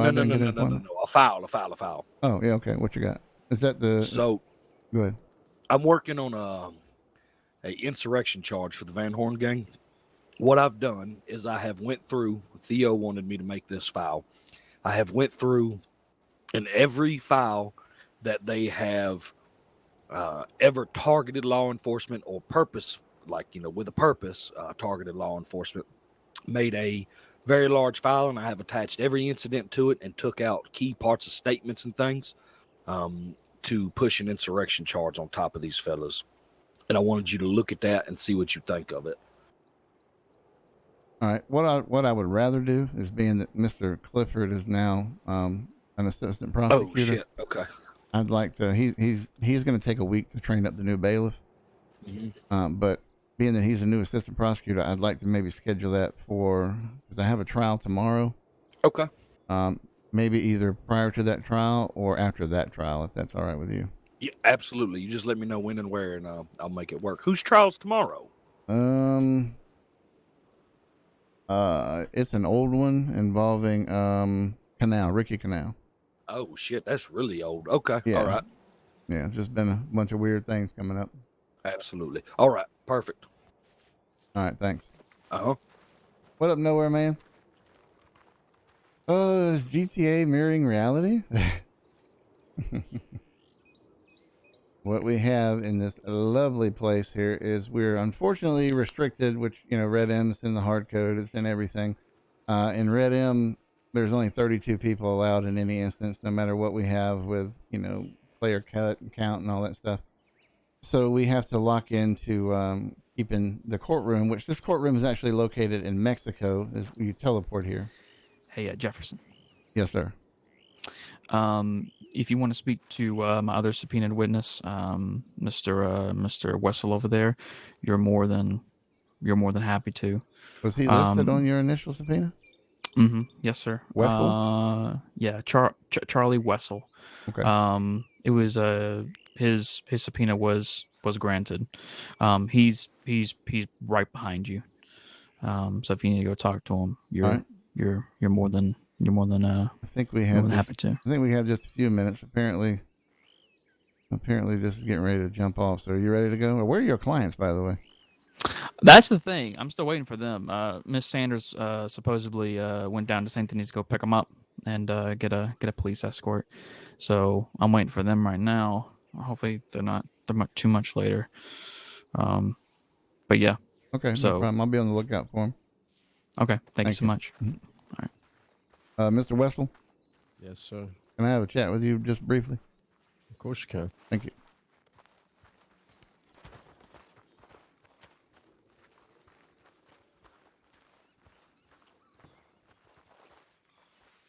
I appreciate it. Just wanted to have some type of idea, since we weren't able to do a deposition with you. What's your involvement here with English and Davenport with this situation? I was with them on the Saturday before the shooting and their first interaction with Akota.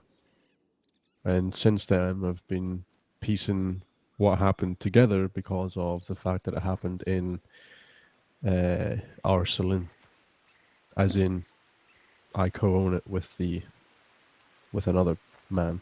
All right, so you're going to be disclosing maybe some foundational information that the defense wants to be disclosed pertaining to a prior conversation. Yeah, and possibly I was asked in the lawyer's office about some other questions in terms of what I knew about the situation that happened afterwards, etc., etc. Okay. All right. Do you know anything that happened at the incident prior to, obviously, while we're here, about any type of threat made to English or Davenport by any one of the other individuals involved in this case? In terms of on today, on the date of today? No. From at the previous incident, all right, where you were there for that conversation, but not there for the day of the shooting. Yes, that's correct. Yeah, the Saturday that you just talked about. Were there any threats made from anybody in this that is not? No, it was a fairly civil and actually quite a friendly conversation where both sides agreed that they should, in fact, form some sort of partnership and work together as they live so close. Okay, all right. Is there anything? Was there any type of deal that was made that is not above board during that conversation? No, there was nothing. It was simply two groups of people who have a common, I guess, negative, and they wanted to speak about it and see what they could do to help each other. All right. That was it. All right. I appreciate it. Thank you very much for your time. Yeah, no problem. We're just gonna have to deal with those occasionally. It is incredibly fucking difficult to get everybody together, which is also this trial got. Alrighty, folks. We got a lot of people in here. It's kicking up a lot of dust. If you have not been directly subpoenaed, do we have maybe 2 or 3 people want to volunteer to head out of the courtroom for today?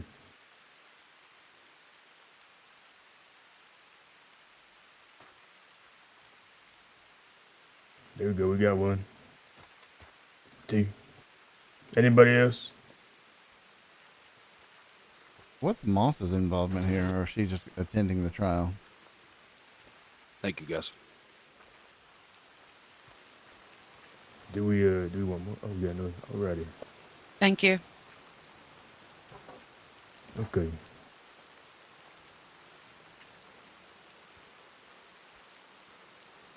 Any update, Mr. Romano? Why in the fuck are we late? That's probably good, Joe. Every okay. trial. We don't let nobody else in. That'll probably take care of it. This is so ridiculous. Let's go. This shit was fucking scheduled a week ago.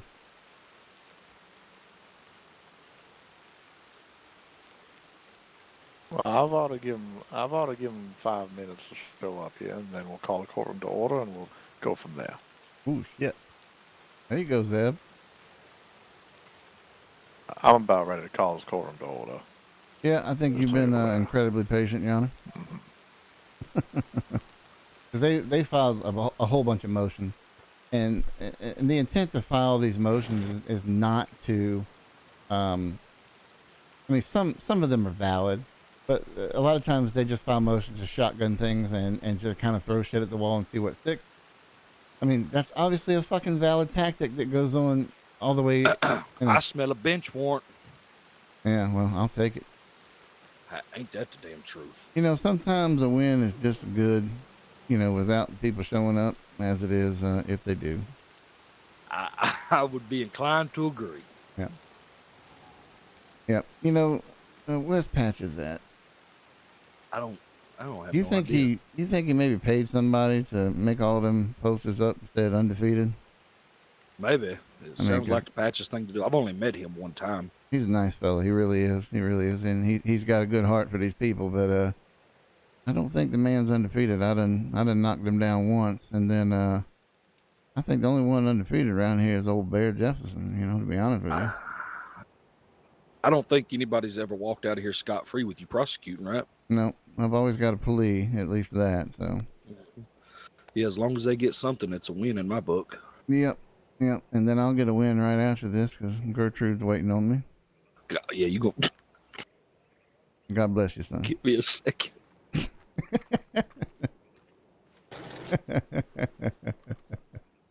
Oh God, he's such an old dog. Oh, hang on. Got a DM from J Brand.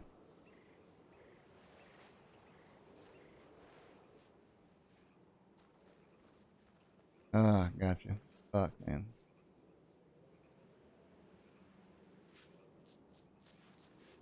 But see, the problem is if they get a bench warrant, then this fucking gets pushed back again, and all these fucking people have to come back. And that's what's so sad about the situation. It might allow opportunities for, let's say, Hazard to get in and get in an Ohanzi in the courtroom. And honestly, if they want to put folks that have communicative issues based on the character that they're playing on the stand, then I'd love to experience that. Because there would have to be a court-approved translator that comes in that the defense would have to buy into. Because one of their motions that they made, which out of character, we have to be incredibly careful with, was that the statements that were rendered by some of the native characters were not sworn to and signed by and authored by them. They were offered through a translation to a deputy from a third party, so a fourth party or whatever. So we had an OOC conversation about that because... Alrighty, everybody in the courtroom, all rise for Magistrate Walter Carlo. Well.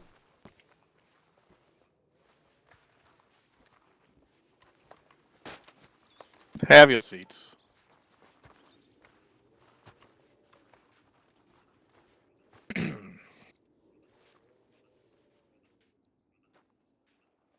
Here they are. I believe they've arrived, Your Honor. I heard. Oh, yeah. One thing about Zeb playing Carlo is when he gets into court, he don't fuck around. I mean, if there's a point that he is pursuing and enforcing, he goes full board. I mean, I straight out, I questioned everything about his character in his chambers the other day about him trying to be the judge, the prosecutor, and the fucking defense attorney. Wait. Let me just give you a quick little pat. Just a moment, okay? Sure. And if you don't mind, please remove your headgear, sir. I'm just going to pat you down here real quick. Where should I hang it up? Wow, hang on, yeah. There's a hat rack right there, sir. She just went into the magistrate's office? What the Mr. fuck's happening? McKinnon, could you remind the defendants that they are already 7 minutes late? See quickly on the far side over there. I'll check you out. You're good to go.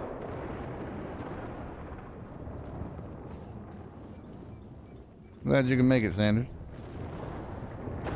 Mr. Davenport, Mr. English, do either of you lack a pocket watch? Your Honor, we were attacked by bandits on the way through. My sincerest apologies. We left an hour and a half early. Bandits? Bandits? Have your seats. Oh, God. Oh, that's great. They were attacked by... My apologies, Your Honor. This is just a ploy. This is a ploy to get... Through the power vested in me, Walter Empathy. Carlo, through the territorial government of West Arlington, I do proclaim this court to now be in session and to be brought to order. Today's docket, the court will be hearing the case of United States versus Davenport and English, who are being tried together. With that being said, let it be known that any hats, outbursts, otherwise boisterous behavior will be met with charges of contempt. And I do ask that everyone who is going to be speaking today, both prosecution, defense, and witnesses, speak at a clear and slow pace so that our court reporters and whatnot can make effective notes. With that being said, I would invite the prosecution at this time to again present the charges that the defendants are being faced with. Thank you, Your Honor. The two defendants here, Donald English and Todd Davenport, are facing 2 counts of aggravated battery each for an incident that occurred on July 24th, 1898 at the Blue Jay Saloon in the town of Valentine, county of New Hanover. Very good. Mr. Davenport, would you please rise? How do you plead to these charges? Your Honor. Speak up. Please speak loudly enough for everyone to Jesus, hear you. you just said it. Not guilty, Your Honor. Not guilty. Mr. English, would you please rise? Yes, Your How Honor. do you plead? I plead not guilty. Your Not Honor. guilty. Very good. You may have your seats. Thank you, sir. The prosecution at this time is invited to make its opening arguments. Thank you, Your Honor. May it please the court, Your Honor, this situation and obviously is a very unfortunate thing that occurred here, where 4 natives involved in a discussion with these 2 individuals. 3 of them were shot down, and 1 of them bludgeoned down with a very strong physical force. Apparently there was an argument that ensued about some type of agreement that was made between 2 parties the day prior, and then when it came forward that some of the information is what we intend to bring forward here might have not been on board with what was previously discussed, and maybe some motives might have been questioned. These individuals escalated this situation to where they felt they had to cause injury to these individuals purposefully by use of firearms and then by use of physical force. We intend to prove that without a reasonable doubt to the court, and we ask that these individuals be held accountable for their actions on this date at that location reported in the report. Very good. Hopefully this thunderstorm passes so we can hear each other a little bit better. But go ahead, Mr. Romano. I presume you're going to be speaking for the defense? Yeah, yes, Your Honor. Very good. You may begin your opening arguments. May I just approach the in between here. If that's fine. The well. Yes, that's fine. Okay. Thank you, Your Honor. May it please the court, opposing counsel. Today, we come here with the unfortunate case of two individuals who were aggressed upon by a hostile party. Mr. Davenport and English came that day. There goes the weather. To resolve issues between the Dakota tribe, Ohanzi, and Alexandra Mercer. You will hear from our witnesses today that there was good intentions on Mr. English and Davenport's side. They were trying to settle or trying to clear up incidences that were happening, supposedly, allegedly, by the Dakota and Van Horn. English had the best intentions, and he always had the best intentions, to make sure that everything ran smoothly, because obviously Van Horn is known to be a violent gang, and I think that he had the best at heart for the Dakota as well. Your Honor, today, we're here to because they got warrants for their arrest. Effectively, say that whatever or what did happen. I'm going to bring that up too. Is why do you think you have some type of standing to handle a situation with the Van Horn gang and other people? I need to know that. The Dakota tribe didn't get the information that they want, or members of the Dakota tribe didn't get the information that they want.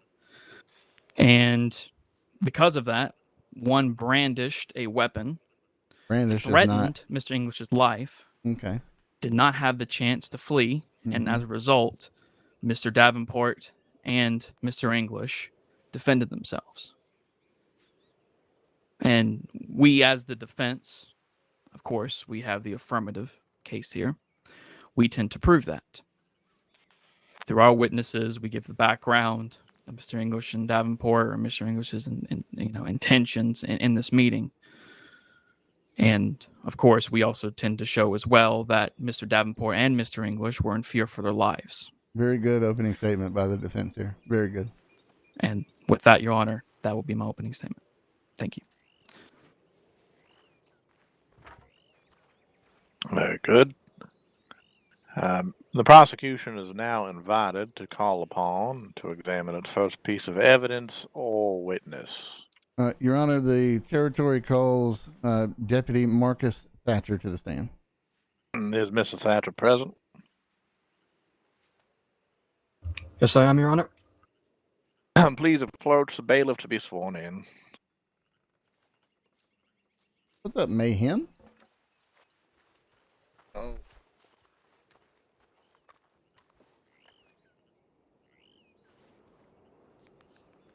Do you swear to tell the truth, the whole truth, nothing but the truth, so help you God? I do. Good. The witness has been sworn in and may now take the stand, the seat to my left. Mr. Thatcher, please speak loudly and slowly and clearly and answer all questions directly. Yes, Your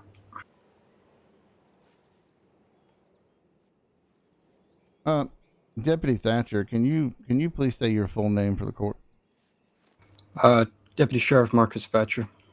Mr. Thatcher, where are you currently employed? New Hanover Sheriff's Office. On July 24th, 1898, where were you employed? New Hanover Sheriff's Office. Were you on duty that day? Yes, I was. Okay. On that day, what on the day in your words, what is the situation that kind of brought your attention to these individuals? We were at a telegram station about to make our way on a patrol into Amberino when we heard several gunshots come from within the town. Mr. Thatcher, could you please slow down? Okay. Yeah, I do apologize, Your Honor. I was unable to coach the witness about that. But yeah, I do know that was in your opening remarks, and I will as well do my best, Ms. Winslow, to comply with that request. Thank you. Go ahead, Mr. Thatcher. While in the telegram station in Valentine, we were about to leave for a patrol up in Amberino before we heard several gunshots ring out within the town. Okay. While you when you first heard those gunshots, what was your first thought? To respond to the gunshots, make our way over there, make sure that whatever was happening could be taken care of. All right. And then at that time, did you saddle your horse? Did you go on foot? And how did you respond to that location? Objection, Your Honor. Compound statement. I can rephrase, John, if you like. Please. How did you get to where this incident occurred? I pursued on foot myself. Thank you. All right. When you got into visual range of the scene, what were your first observations? I saw two men, that being Donald English and Todd Davenport, running around the Blue Jay Saloon with their weapons drawn. Interesting. So, did you hear them saying anything when you got in the area? Yes, I did. From what they were saying, it was very clear to me that they were looking for a person, a woman. Okay. I'm assuming that one of them had gone around the back because of that. All right. So, when you saw them running around, were they running around the front, or were they coming from the rear of the saloon? One was situated out front. One was from around the rear of the saloon, and it came out front from the side. Objection, Your Honor. Leading question. Sustained. Where did you see Mr. Davenport standing? Or where did you see Mr. Davenport when you arrived? I saw him run around the back from the saloon. What about Mr. English? He was out front of the saloon. Thank you. Did you hear them saying, what did you hear them saying specifically?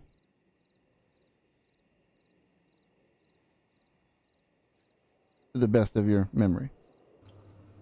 To the best of my memory, I'm unable to remember the exact specifics, but from what was said, it was clear to me that they were looking for another person who was female. Okay. Something along the lines of, she's still around. All right. Do you believe these individuals were in an excited state? Yes. Objection, Your Honor. Speculation. Sustained. Leading and speculation. Thank you. How much or how long after you heard those statements were you able to make contact with both suspects? Seconds. Did you place them at gunpoint? No, we had our weapons drawn, but we did not aim upon them. What commands did you give them? New Hanover Sheriff's Office, stop yourself. All right. Did they comply with your directives? They did. Did you take them into custody immediately? Not immediately. We entered the Blue Jay Saloon, saw about 3 bodies, maybe 4 on the ground. Short dialogue. I do not remember exactly what was said before we made the decision to take them into custody. Okay. Did Mr. English or Mr. Davenport have any visible injuries, or did they advise you that they had injuries to their person? No, they did not. So there would be nothing for you to believe that there was any type of physical struggle that occurred? No. All right. After you took them into custody, did you take them directly to a jail facility? Yes, they were taken to the jail cells in the Valentine Sheriff's Office. Did you stay with them while they were in the jail at the Valentine Sheriff's Office? I did. Okay. Did they make any statements to you while they were in custody in the Valentine Sheriff's Office? I took Donald English's statement myself. All right. And based on Donald English's statement, did he make any admission of being someone that was involved in the shooting or the bludgeoning of any of the individuals who were victims in this case? Objection, Your Honor, leading. Sustained. Did Mr. English tell you that he intentionally harmed any individual as a victim in this case? Objection, leading. Sustained. What statements did Mr. English make to you? He told me that he had fired and downed 2 people. Thank you. Did you have an opportunity to speak to Mr. Davenport at all? Once or twice. Deputy Nick Brower was the one who took his statement. Very good. What was the once or twice? Tell me the first occasion that you spoke with Mr. Davenport. It's not a valid argument. I asked him if he could recall who he had shot at or who he had gone down in during the altercation. And once their charges were read to him, he asked a question and was confused about why he had been charged, and made it clear why he had been charged. Okay, clarify that for me. Did he advise you he didn't shoot anyone? No, Objection, sir. leading. Rephrase your question, please, Mr. Jefferson. Did he make an admission that he shot anyone to you? Yes, he made it clear that he had shot people. Did he specifically say who he shot? Not specifically, but he had shot the other 2 people. All right. Did he make an admission to you that he physically attacked anyone? Yes, he did, sir. All right. What was your involvement after these individuals were taken or released from that location? I was involved in prisoner transport for them to Sisika. Okay. Who made the determination that these individuals, without a previously approved warrant, would be retained in custody?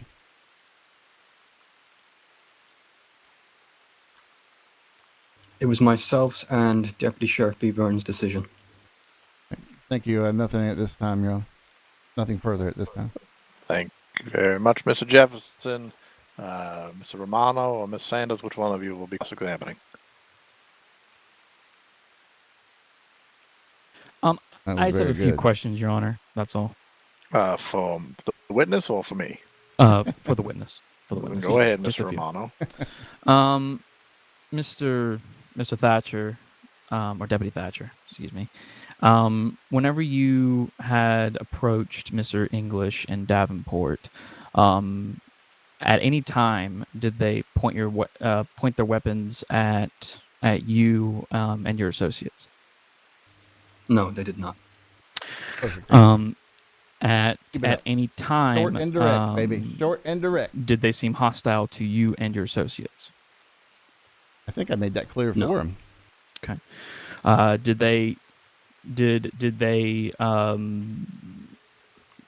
they comply with all of your lawful orders? Yes, they did. Okay. I appreciate that. Thank you for the follow, Ethereal. Welcome. No further questions, Your Honor. Mr. Jefferson. I have, good to go. I'm done with the witness. Good. If there are no further questions for the witness, Deputy Thatcher, you are excused. For the purposes of this case, I would ask you to please remain in the courtroom until the proceedings have finished. Yes, Your Honor. Thank you. Unless you have some pressing you need to be in, then you No, can. no, I do not. All right. He did a great Mr. job on the stand. Yes, Your Honor, I'd like to call Deputy Nick Brower to the stand. Mr. Brower is here. He Yes, can I am. approach and be sworn in, please.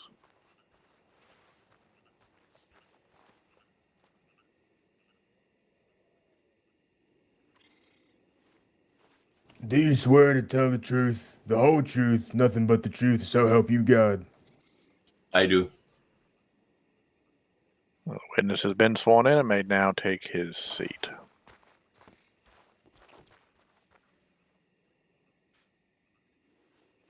All right. Deputy Brown, can you please state your full name, please? Deputy Nick Brower.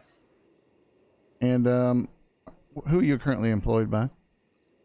New Hanover Sheriff's Department.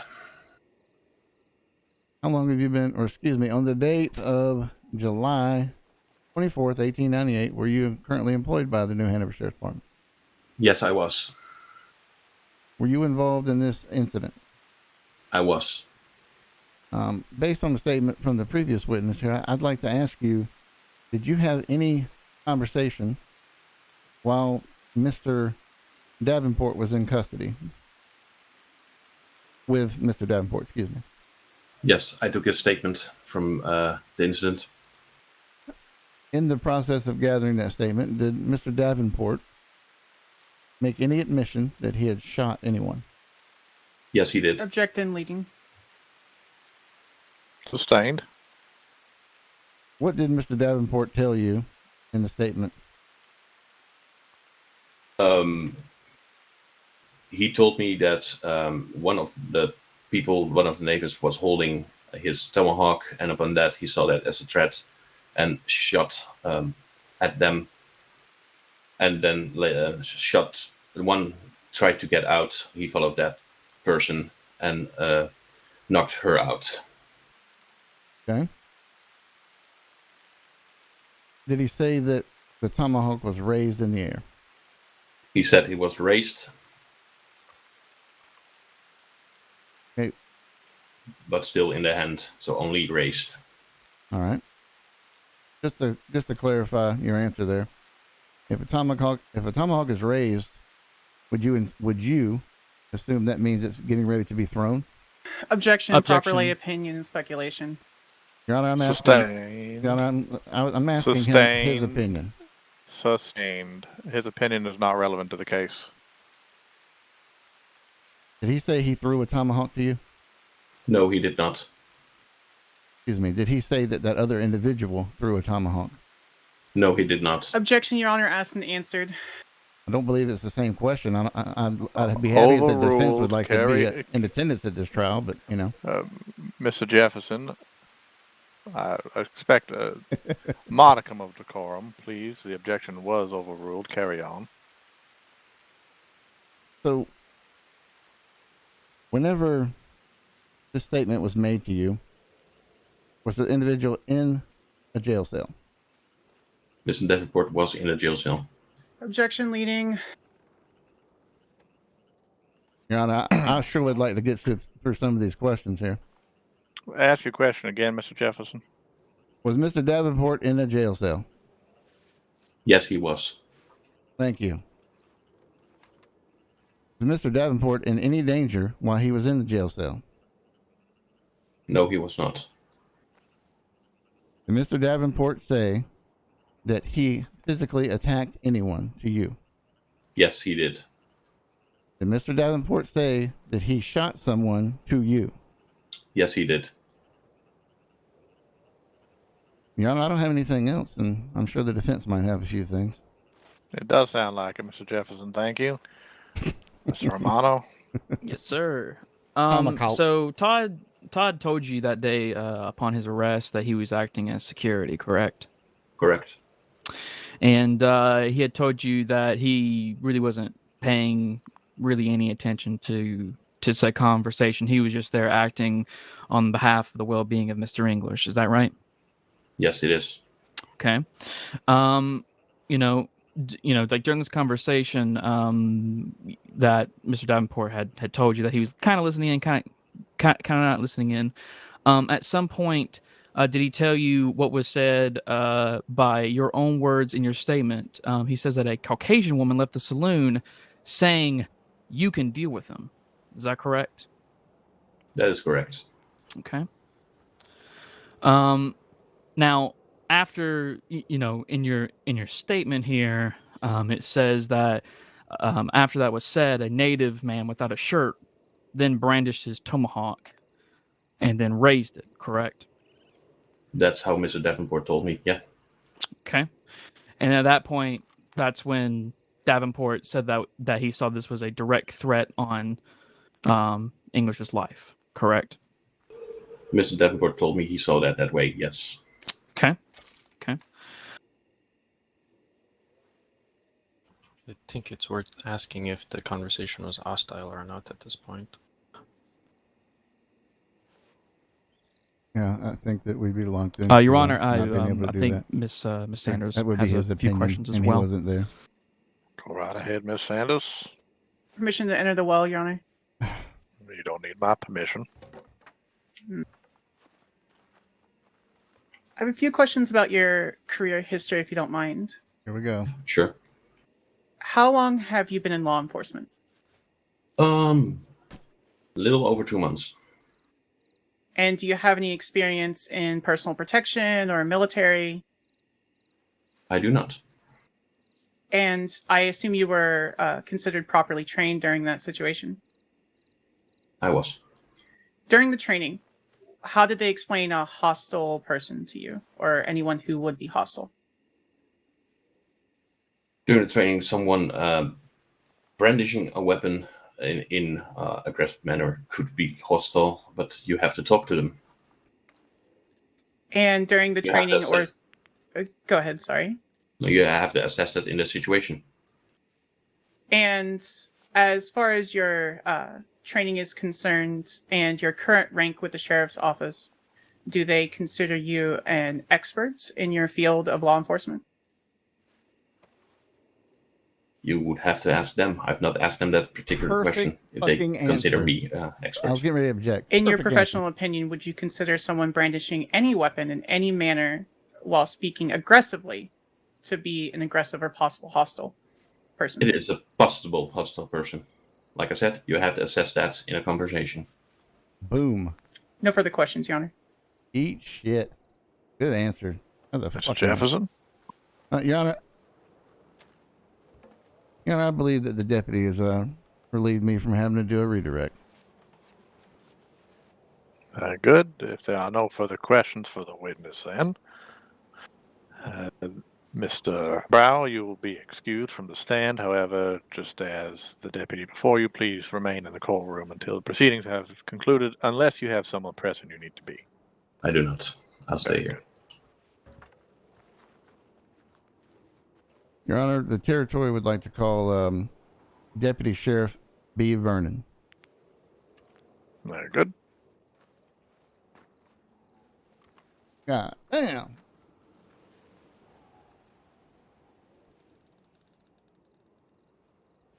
Do you swear to tell the truth, the whole truth, nothing but the truth, so help you God? I do. The witness has been sworn in, may now take the stand. Please speak loudly enough for everyone to hear you and at a nice slow pace so that we can keep track of what you're saying. Go ahead, Mr. Jefferson. Thank you, Your Honor. Ms. Vernon, what is your current, who are you employed by? New Hanover Sheriff's Office. And what is your title at the New Hanover Sheriff's Office? I'm a deputy sheriff. And what is, as far as a deputy sheriff and the rank structure, how does that work? If the sheriff is not present, then I act as the acting sheriff in her place. All right. And do you consider yourself to be an expert in any field other than just being a law enforcement officer? No, not particularly. Very good. Thank you. I'm glad we established that this time. On July the 24th, 1898, were you on duty at that time? Yes, sir. What was your location where you, when this incident occurred? Myself and the other deputies that were on duty and a couple of recruits, we were down at the telegram station. I was sitting on my horse waiting for them to come out, and that's when we heard shots coming from town. And what was your immediate response? I pulled my rifle from my back and rode towards town to see where it was coming from. And did you go towards the stables or did you go towards the sheriff's office? Which road did you take? Objection leading. We'll stand by. Let the judge. Please just rephrase the question, Mr. Jefferson. Did you go towards the sheriff's office? From the telegram station, I took the road leading straight up to the sheriff's office that passes directly past the Blue Jay Saloon. Thank you. Did you hear any additional gunfire when you arrived up in the area of the Blue Jay Saloon? Objection leading. Rephrase, please. What did you hear when you got to the Blue Jay Saloon? I did not hear any other gunfire when I arrived. I heard the voices of two men speaking with each other. And can you tell us about that conversation, the best of your memory? It was a bit muffled as we were riding up. As we got closer, I heard somebody say something to the effect of, "Did you get her or did you find her?" But that's all that I could really clearly make out. Who did you see, or did you see any one of the suspects here standing anywhere around the Blue Jay Saloon? Both of the men, I saw them at the Blue Jay Saloon. Did they have a firearm in their hand? Yes. Both of them? I was focused on just one. All right. Was it being brandished? Objection leading. Overruled. You may answer. Okay. As we got there, Deputy Thatcher was given orders for them to stop, so his hands were up while still holding the gun when I arrived. Very good. Did you take part in an interview of Todd Davenport? No, sir. Did you take part in an interview of Mr. English? No, sir. Did you take part in an interview of Alexandra Mercer? Yes, sir. Did Miss Mercer say that she was? Did Miss Mercer say she was on scene at the time of this incident? No, she did not say that, and I know that she was not, as after we responded to the scene and had gotten the men to put their hands up, Alexandra Mercer was approaching the scene from the direction of the gun store in Valentine, trying to make her way inside the building. Did she tell you why she was trying to make her way inside the building? She said Ohanzi is in there. And to your knowledge, who is Ohanzi to Alexandra Mercer? Ohanzi is Alexandra Mercer's husband.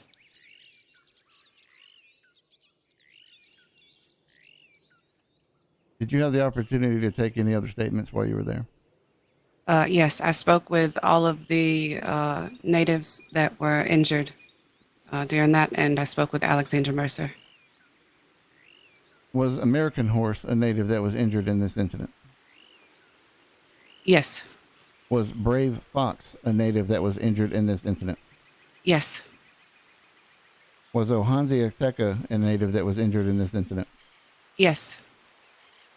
Was Scarlet Horse a native that was injured in this incident? Yes. Referring back to American Horse, do you recall any injuries this individual sustained? I cannot recall off the top of my head which injuries were sustained by which person, as there was quite a few injuries that were being dealt with, but all medical reports have been attached to this. So. Understood. Did you have an opportunity to take a statement from American Horse? Yes, I did.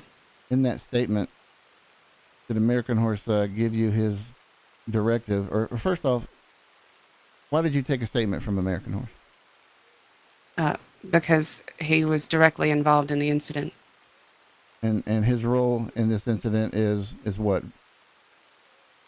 Victim. Just say victim. I can rephrase it if you want. If you could, please. Was he shot? I believe that he was injured, but I cannot recall off the top of my head. And so he was injured then. When you were having this discussion, did he go into why he believes that he was shot? He wrote down his statement and gave it to me. I don't know that he had a clear understanding of why they were, I don't know, attacked. Did he tell you why he was at the Blue Jay Saloon? To have a conversation is all that I know. Okay, thank you. When you were having your discussion with Brave Fox, did Brave Fox tell you why they were at the Blue Jay Saloon? Just that they were there to have a conversation. When you were having your discussion with Ohanzi Ekteka, did Ohanzi Ekteka tell you why he was at the Blue Jay Saloon? Again, it was a conversation. He specifically stated that they were lying about something, and they went to discuss why he was lying to them about something. When you had your opportunity to take a statement from Scarlet Horse, what did Scarlet Horse tell you they believed was the reason they were at the Blue Jay Saloon? She just said that they were there for a conversation, but she wasn't very sure what the conversation entailed. Thank you. And when you had your discussion with Alexandra Mercer, did Alexandra Mercer tell you why he was at the Blue Jay Saloon? She said that they were there to have a conversation, asking English about some things that apparently had been said. I have no further at this time, Your Honor. Thank you, Mr. Jefferson. Either one of the defense counsels is invited to begin their cross-examination. Yes, Your Honor, I have a few. So with your conversation with Bray Fox in particular, I see that your statement from him said that we were just or supposedly Bray Fox was just having a conversation with Mr. English and Mr. Davenport. Is that correct? Well, can you say that again? So with your statement, or with Mr. Bray Fox statement that you took from Bray Fox, he said that he was just trying to have a conversation with Mr. English and Davenport, correct? If you're asking me if they went to just have a conversation, that is correct. Okay. Now, Bray Fox did mention to you that a combat axe was brandished at that time, correct? That's an interesting term. Your Honor, can that be rephrased, please? Mr. Romano, could you please better define the word brandishing for what you mean by that? Absolutely. At some point during that conversation, from what Bray Fox had told you, at some point, a combat axe was indeed pulled out in someone's hand during that conversation, correct? Your Honor, I object again. What are you objecting to? I've never in my life seen a combat axe. I know there's a lot of combat lumberjacks out walking around. So if we can have a specification of what a combat axe is, please. Very good. Excuse me, tomahawk, Your Honor, tomahawk. So I'll rephrase the question again. No problem. So at some point during this conversation, a tomahawk was pulled out in someone's hand during this conversation, correct? A tomahawk, yes. He said that the tomahawk was in his hand, but it was never raised. And who had this? From the statements that you gathered, who were you able to deduce having said tomahawk in their hand? Ohanzi. Ohanzi, all right. Your Honor, at this time, I like to approach the witness with a piece of evidence or an exhibit with the court's permission. Your Honor, I would inquire what this evidence is, please. The court also would inquire. Absolutely. It is an arrest report involving Mr. Ohanzi in the case of Ohanzi.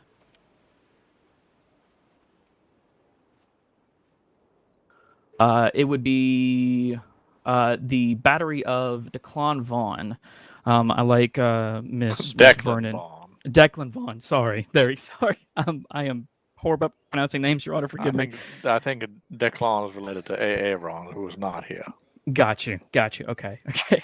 But yeah, I would like to approach the witness so that she can take a look at this report. Your Mr. Honor. Jefferson. Your Honor, I'd like to approach myself and defense counsel the bench, please. Please. Both parties are invited to go ahead and approach do the it now, bench. And you can speak at speaking terms and no need to whisper. Your Honor, is this evidence already included? I guess I'll start first. Hold on. Mr. Jefferson was asking if this evidence had already been subpoenaed for. Yes. Yes, it had been. Okay. And actually, I can show where the motion was granted. That's fine. I believe you. If need be, or like the motion was submitted. I believe Mr. Carlo, you had sent me this. Yes, I had approved your motion for the evidence to be brought into court. Okay, Your Honor, I'd like to ask for foundation for this document to come in. So, the foundation? What do you mean the foundation? Well, does the foundation that the person owns a tomahawk? I'll speculate that the person owns a tomahawk. I believe. I'll stipulate. Excuse me. I'll stipulate that the person does own a tomahawk. Yes. Oh well. Of course, but the reason why that I'm bringing up this piece of information or this piece of evidence is because a similar incident that is eerily mirrors this one here happened a month prior to this, and it involved Ohanzi. Did Ohanzi get shot down by 2 other people during this incident? Well, a weapon was pulled out on him, and Ohanzi threw a tomahawk at the man who pulled a weapon on him because he brandished a tomahawk and threatened Mr. Vaughn's life. Well, both parties are going to have an opportunity to examine the evidence, and I believe that the defense has made a sufficient of argument of some kind of relevance and how the behavior of Mr. Ohanzi is being called into question. I think that is fine, considering they are making a defense on grounds of self-defense for their clients. Request to take a brief recess, 10 minutes on behalf of the prosecution, then, Your Honor, to review the evidence. Denied. I don't need that, Your Honor. And I apologize. I don't deny motions, but no, I will not require that. Okay, you don't want to review the case then with no, I can still give you a copy, I would like to talk though. Yes. Your Honor, as far as this, I mean, I don't know who I'm going to be examining for this evidence. I'll happily just make my points to you if that's fine, because Mr. Ohanzi also is unable to be here, which is why his statements were included. So I'm happy to make a point to the court if you like. Yes, I think it'll be fair that if this evidence is being admitted, then the prosecution will have opportunity to comment on it and make any arguments in regards to its relevance to the case after it's been presented. Thank you, Your Honor. Are we good then? Yes. Go ahead, Mr. Romano. For the record of the court, the evidence that is being submitted now by the defense, which had already been subpoenaed, is in regards to the case of an incident. Would it not amount to hearsay since we're not here, both of them? Yes, Your Honor. Where That's the be individual Ohanzi had been convicted of, what was it, We can't get battery? it struck right away. Yes, Your Honor. In regards to throwing a document. tomahawk at an individual by the name of Declan. Other opinions Go ahead, Mr. Romano. Okay. Your Honor, may I approach the witness to give her the file? If that's Yes, okay? you may. All right.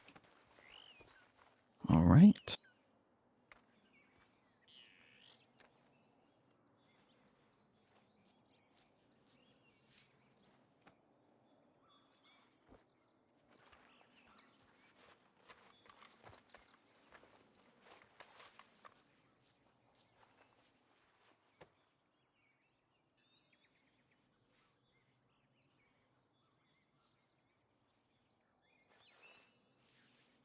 Is he speaking?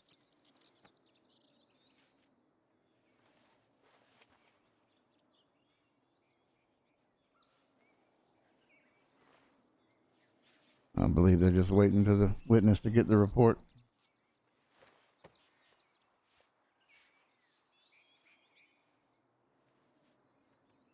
All right, we're at an hour. I still have. I'm sorry, Miss Vernon. What is your full name? If you don't mind me asking. B. Vernon.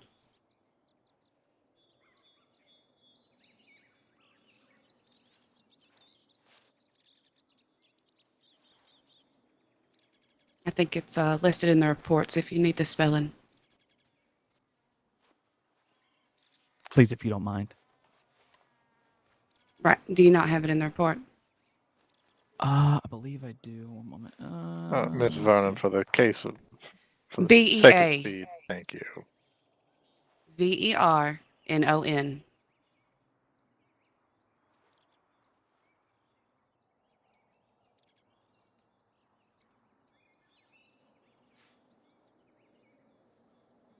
Ms. Romano, can you please speak loud enough for the entire courtroom to hear you? Absolutely, Your Honor.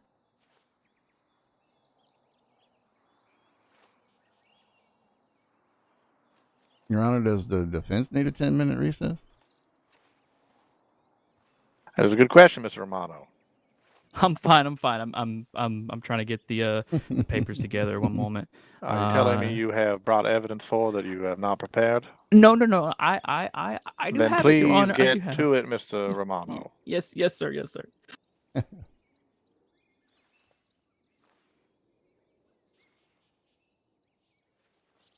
All right. So, do you see the that document I just slid to you?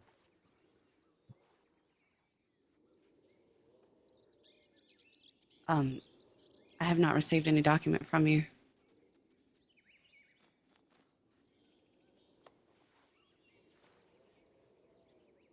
Mr. Romano, would you do the court a favor and read out contents of the document that you are wishing to ask the witness questions on? Yes, Your Honor. Yes, Your Honor. Thank you. Did you get that now? Yes, sir. Okay. All right. Good deal. So do you have it right in front of you? I just want to make sure. Yes.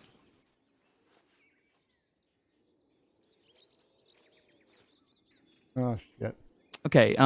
So like you're familiar with arrest reports and incident reports. I'm presuming. Correct. Okay.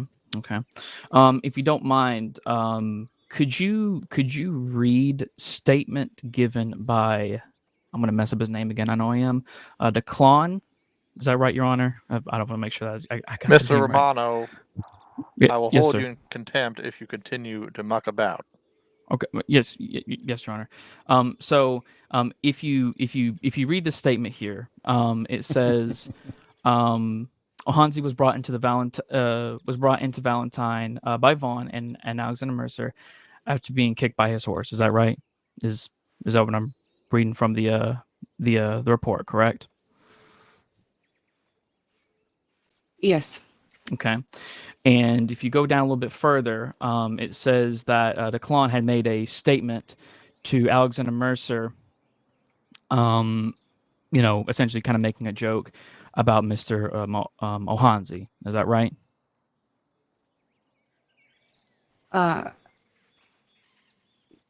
Declan asked Alexandra what Ohanzi had said. Is that what you're asking? No, ma'am. So Declan asked Alexandra Mercer. Sorry, Declan. Sorry. Mr. Romano, the court is now inquiring why Miss Vernon is being asked to examine this report and any relevance this has to the case. Your Honor, essentially what she is reading here is to us, basically concur with this incident report and with this particular case that there is relevant. But how does B. Vernon have any relevance to the previously filed report in regards to Declan Vaughn? So essentially, she is just reading this report, Your Honor. She is not here to read reports for you, Mr. Romano. Thank you, Your Honor. If you wish to present evidence on its own, you may do so at a later time. Do you have any questions for the witness? No, I guess not. Then the witness is dismissed. Get her off the stand. Your Honor, I request a 10-minute recess on behalf of the defense. Why? Both my clients need to use the outhouse. They had here we plenty go. of time on their way here, did they not? No, sir. Again, we were attacked by bandits and were late subsequently. You have a 5-minute recess. Thank you, Your Honor. Jesus Lord.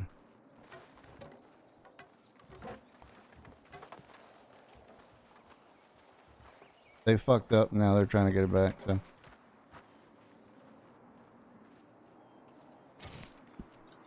And give these guys credit. I mean, this is their first. This is their first Well, like big. that truck. took quite a turn. Yeah, did really good for us. Yeah, did really well for us.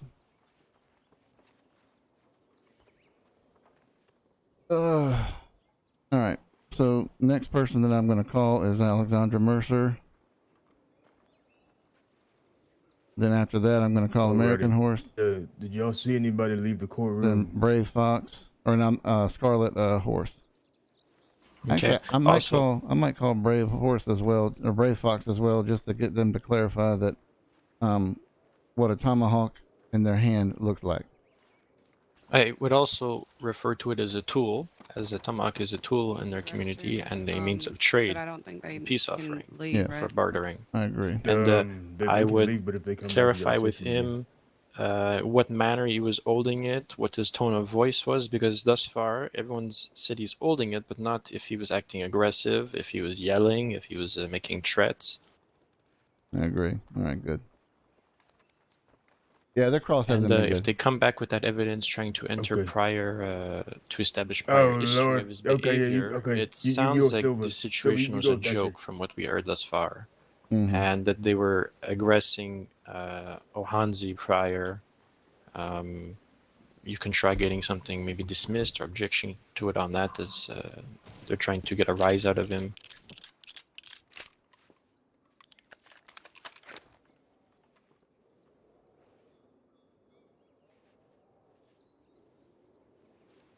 All right, sounds good. I need to go check in with the marshal. He did say something right Okay. whenever I was objecting.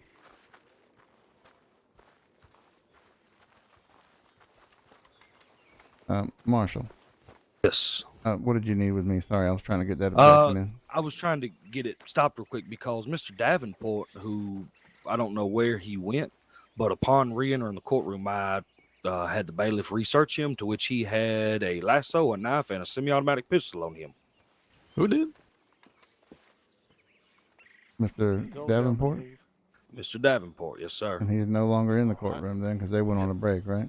Yeah, they just went on a recess, but I had Joe seize those items. He is in possession of Yeah, I them. believe I called the recess Very good. about 2 or 3 minutes ago. And They do you have plan another to press 3 minutes charges for before that, they drag Jefferson? back in. No, not really.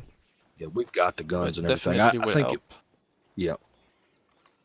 We should mention that when the court is back in session. I believe the reason why he departed the courtroom was not of his own volition, so I don't Right. think I want to do that. Now, him grabbing those guns and bringing them back in was on his own volition. Yeah, you're supposed to put him on his horse, right? And he was searched coming in the first time. I personally searched him. He didn't have none of that on him. Very good. But see. either way, just making you aware of it. That's why I was trying to get it just in case, making sure nothing happened. All right, I'm gonna get the defense counsel and we'll make that notification to the court right now. Okay, all right. I need to speak to the judge, and y'all probably gonna want to be there. Okay. Sounds good.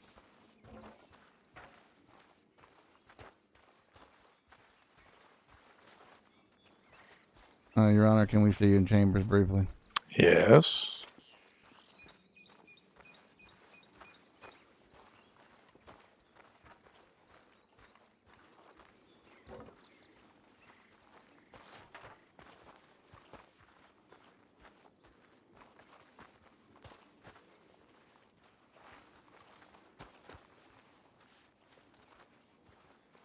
Go ahead. Everybody hear me here? Yes. Yep.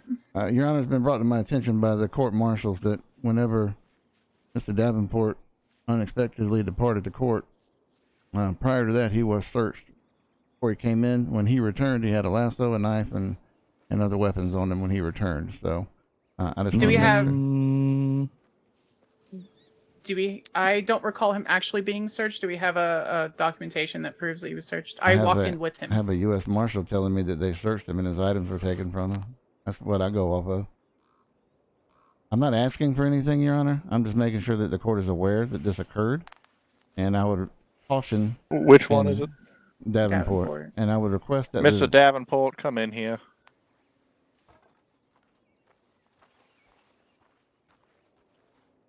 Mr. Davenport, is it true that you have just entered my courtroom, or my courthouse, I should say, with a lasso and a knife? And the firearm. That is true, Your Honor. Did you have them on you prior when you entered the first time? I entered and I was told I was being searched. I don't remember who it was. I just turned around, faced away, and told I was good to go, Your Honor. You understand that bringing any kind of weapon in here, especially as a defendant, is a major no-no? No, I understood that, Your Honor. That's why I didn't think of nothing when I was searched, and I was all good to go. And where are your lasso and knife now? I believe somebody's actually taken them off of me. Now they're not in my possession. I believe one of the marshals or someone took off of me. Very Taller good. marshal. You are walking a very fine line, Mr. Davenport. Can we No, get back to I our trial now? apologize. Yes, sir. Thank you, Your Honor. Thank you. Go ahead. Okay.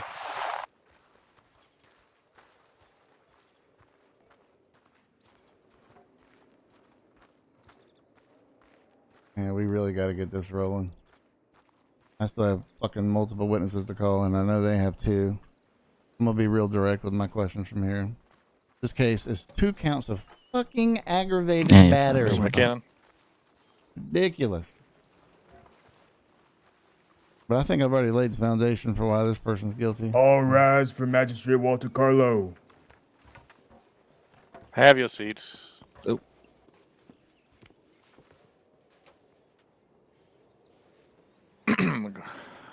Just to recap where we were, Miss Vernon has been excused from the stand as there are no further questions. The evidentiary report regarding Mr. Hanzi was admitted to evidence, but that is about it at this time. Mr. Jefferson, you may continue. Thank you, Your Honor. Call to the stand, Miss Alexandra Mercer. Miss Mercer, are you here? I am, Your Honor. Sanders, come here. Miss McKinnon, please swear on the witness. Loud enough so everyone can hear you. Do you swear to tell the truth, the whole truth, nothing but the truth, so help you God? By my oath, by God, I do. Very good. The witness has been sworn in. May take the stand.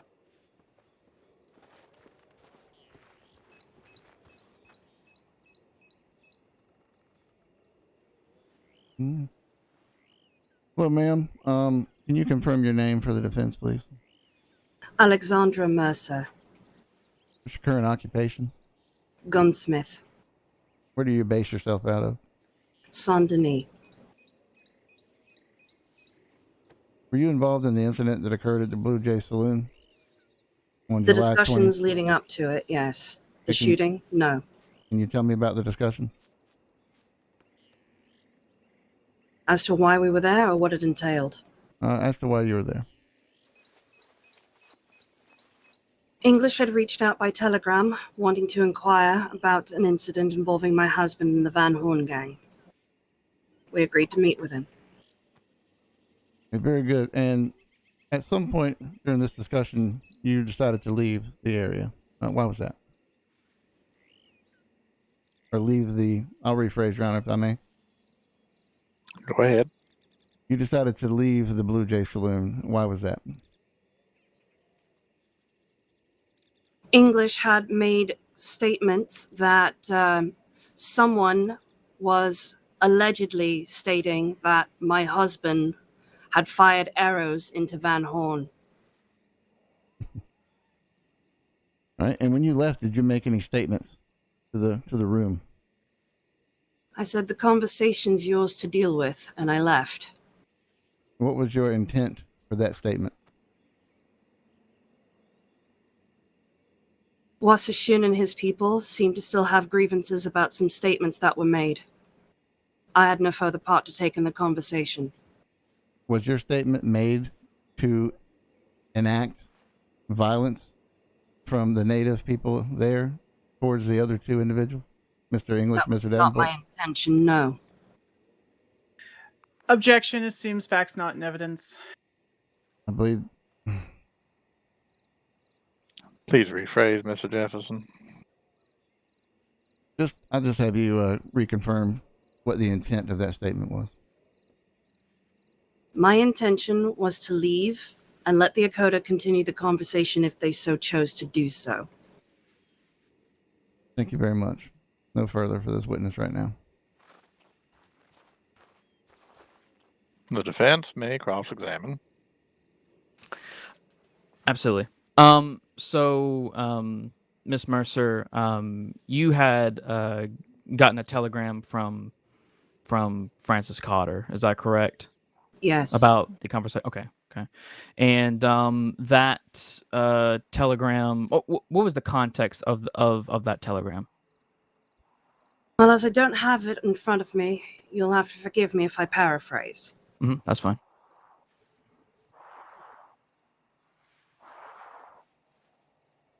Where did I miss? Frankie had a conversation with Donald English in the gunsmith shop. Something to the effect of stating wanting to solidify an alliance with Akota and stating something about the Akota being angry with my husband. Okay. And so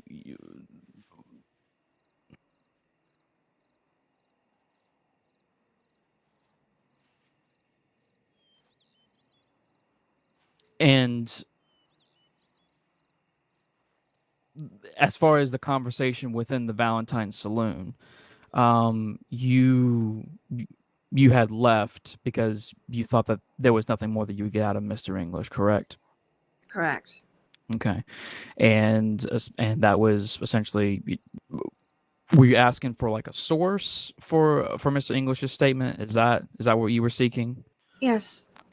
By the end of it, when the topic of who was accusing my husband, I wanted to know who. Okay. And then whenever you had left, you were frustrated, and you had left and essentially, said to the rest of the party that was in there, for them to deal with the conversation, or deal with them. However, as far This as is not good for them. Inquiring more information, correct? This is not good for them. As I said, my part in the conversation was done. The rest was up to the Akota, if they wanted to continue the conversation or not.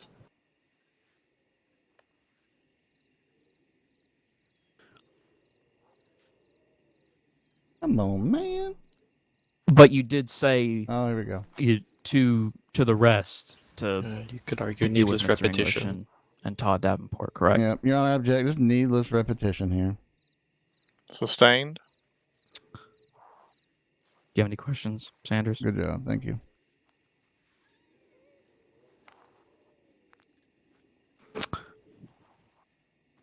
Your Honor, no further questions for the witness.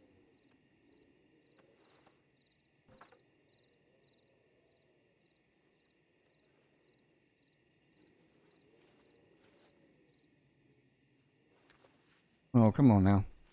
Your Honor? Yes. The defense said they have no further questions. I was assuming that you might, Mr. Jefferson. No, that is not. I'm complete. I'm complete, and I'm ready to call the next witness. Very good. Miss Mercer, you are excused from the stand. Please remain in the courtroom until the proceedings have concluded. Your Honor. Your Honor, the territory calls Chief American Horse. Is Mr. American Horse present? I am here. Very good. The witness will be sworn in.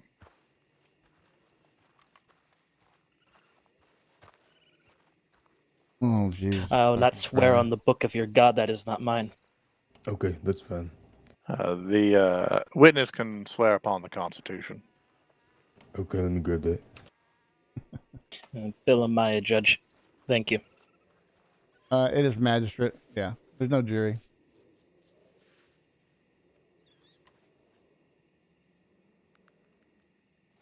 Do you swear to tell the truth, the whole truth, nothing but the truth, so help you God? I swear to tell the whole truth and nothing but the truth on the spirits I believe in, not by your God. Good enough. Let's sit the fuck down. Witness has been sworn in. Jesus Christ. You may take your seat. Again, please speak loudly so everyone can hear you, and nice and slowly so our wonderfully capable co-reporters can make sure they capture what you're saying. Chief American Horse, what does a tomahawk mean to your people? A tomahawk means many things. Although a weapon in war, it is a symbol of protection, of strength. One that to carry with you not only protects you physically, but your spirit from the dangers that may come to it. Thank you. Is money a large importance to your people? Yes, it is one of the many sacred items to my tribe, and a common symbol to many other tribes in many ways. Yeah, let me re-ask that question. Is money an important thing to your tribe? Money? No. Money is not important to us. And the only reason we have the money is because the towns take it for certain things. Understood. So a tomahawk to you is a lot more than a combat axe? Yes. Is it something that maybe is involved in trade? Objection leading. Sustained. What was the purpose that you were at the Blue Jay Saloon on July the 24th, 1898? To speak to Donald English about words he was saying to many people. Can you say what those words are? To paraphrase, for I do not have them written down in front of me, he was saying that there was a disagreement, a feud between myself and Ohansi Akasheta. Is there indeed a feud between yourself and that individual? No. So you were confused by this statement that was out there circulating? Yes. So during this conversation, did you act in an aggressive manner towards anyone inside the Blue Jay Saloon? Objection leading. Objection leading. Sustained. Being that you were present in this conversation, did you act in an aggressive manner? No. I stood there. I was silent. I listened. As the chief of the Akota tribe, did anyone in your tribe act in an aggressive manner? Objection leading.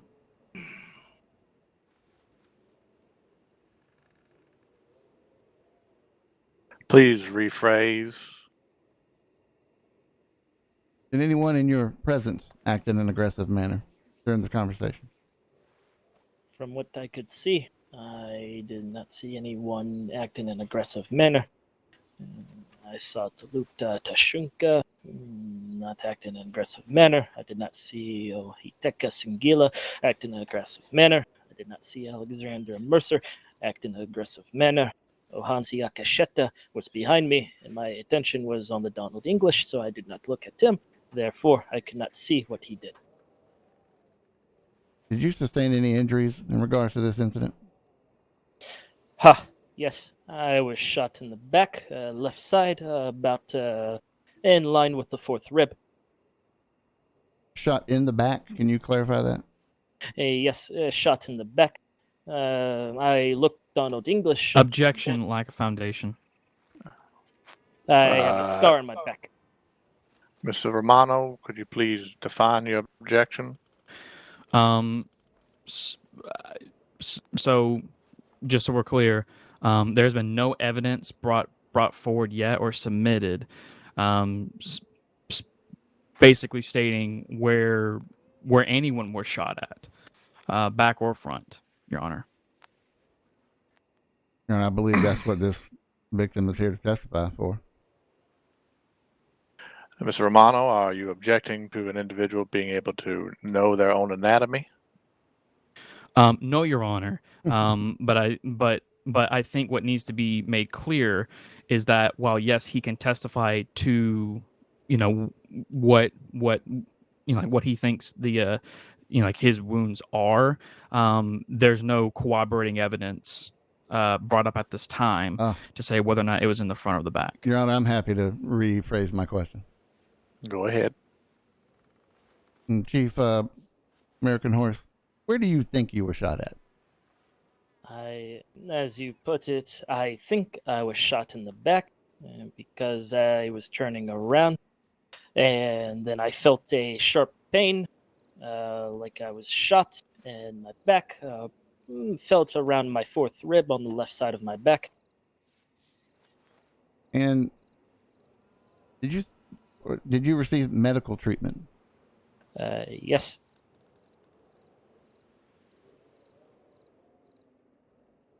All right, I have nothing further for the chief here, right?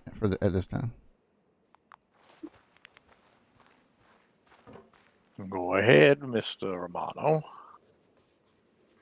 I would emphasize. I'll be ask them if questioning the it's witness, a Your Honor. tool. All right, Miss Sanders, you go if right it's often used as a trade item for peace or broking for peace. Gotcha. You can do that whenever we do redirect. Okay. Sorry, I have a few questions about your culture, if you don't mind. I do not. There's also a medical report. How long have tomahawks been used as spiritual or culturally significant items with your people? Since our inception as a tribe. Is there a reason to why they are used? Yes. Could you elaborate on that, please? No. They, and our beliefs, protect us from the dangers from around us and from the spiritual dangers to us. We believe when we die, many items are carried with us, taken with us to the spirit world, one of these being the tomahawk. Carrying a tomahawk to us I would equate it to one of your Christians carrying a cross into battle. Does it require a special position within your tribe to carry a tomahawk? It requires to be on you in any way. So, for instance, a freshly adulted male or female 18 could carry a tomahawk? In our tribe's tradition, an adult is by Definitely 15, redirect and they here. start carrying it by age of 9, for this is when they start doing their chores around the camp and You start may learning object the if tools. you need to. Thank you for your clarification. Moving on to a different subject. In your tribe, what is considered an act of aggression?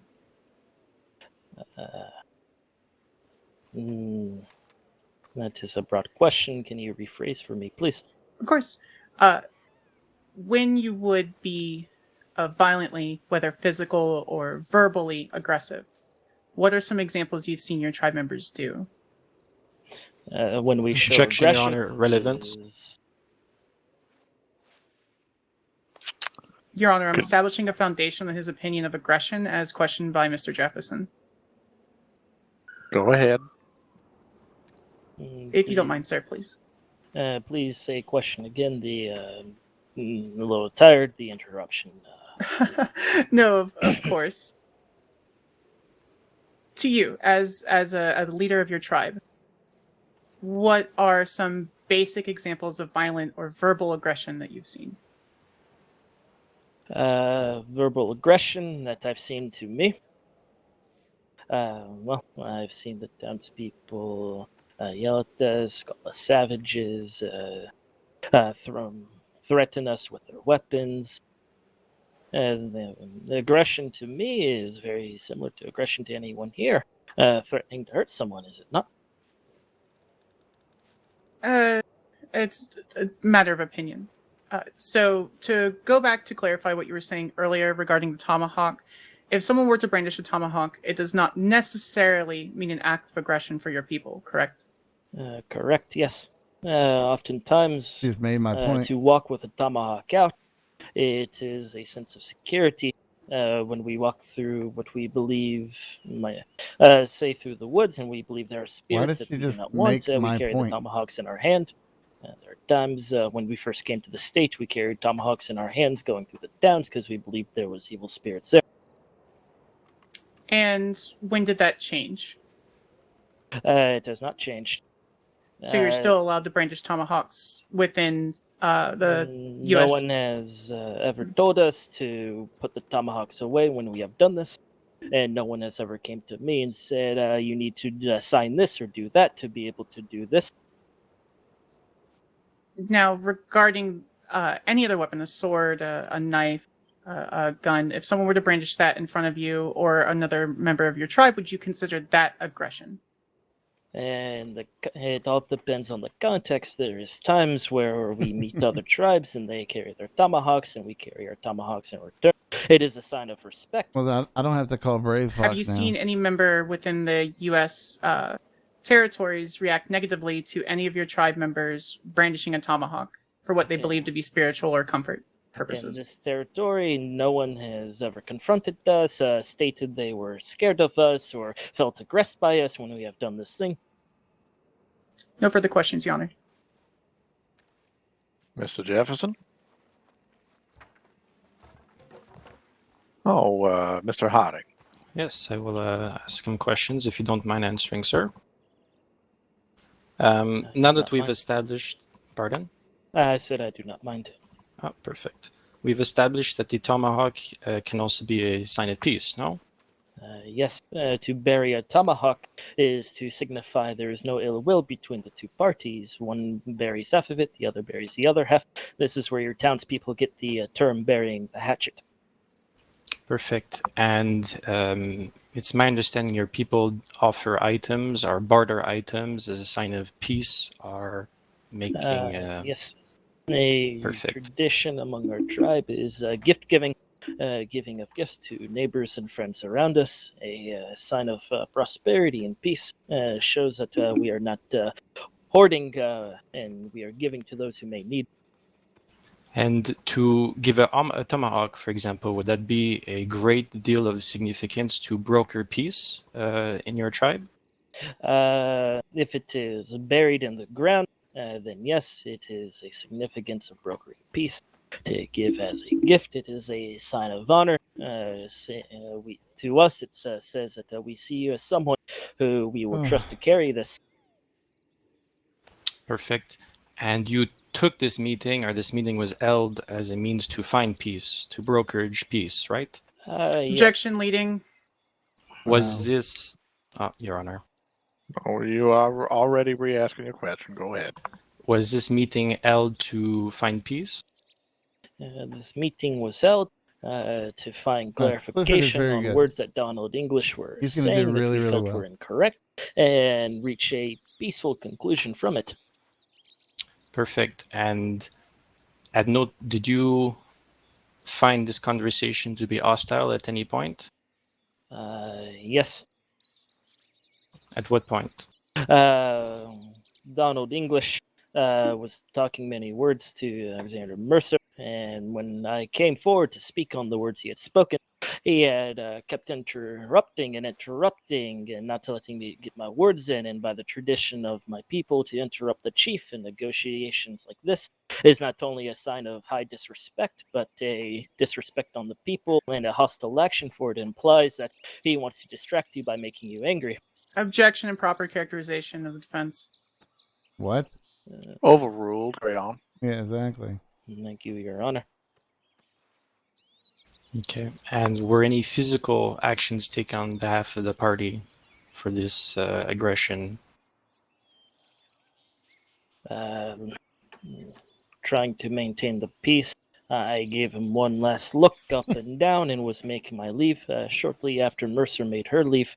And previous statements given indicate what I believe happened back, the singing in the back from the gun, what I believe was a gunshot, etc., etc. Clifford is going to be a prosecutor, yeah. Okay, and was it a possibility that the tomahawk would have been Objection, offered? speculation. My God.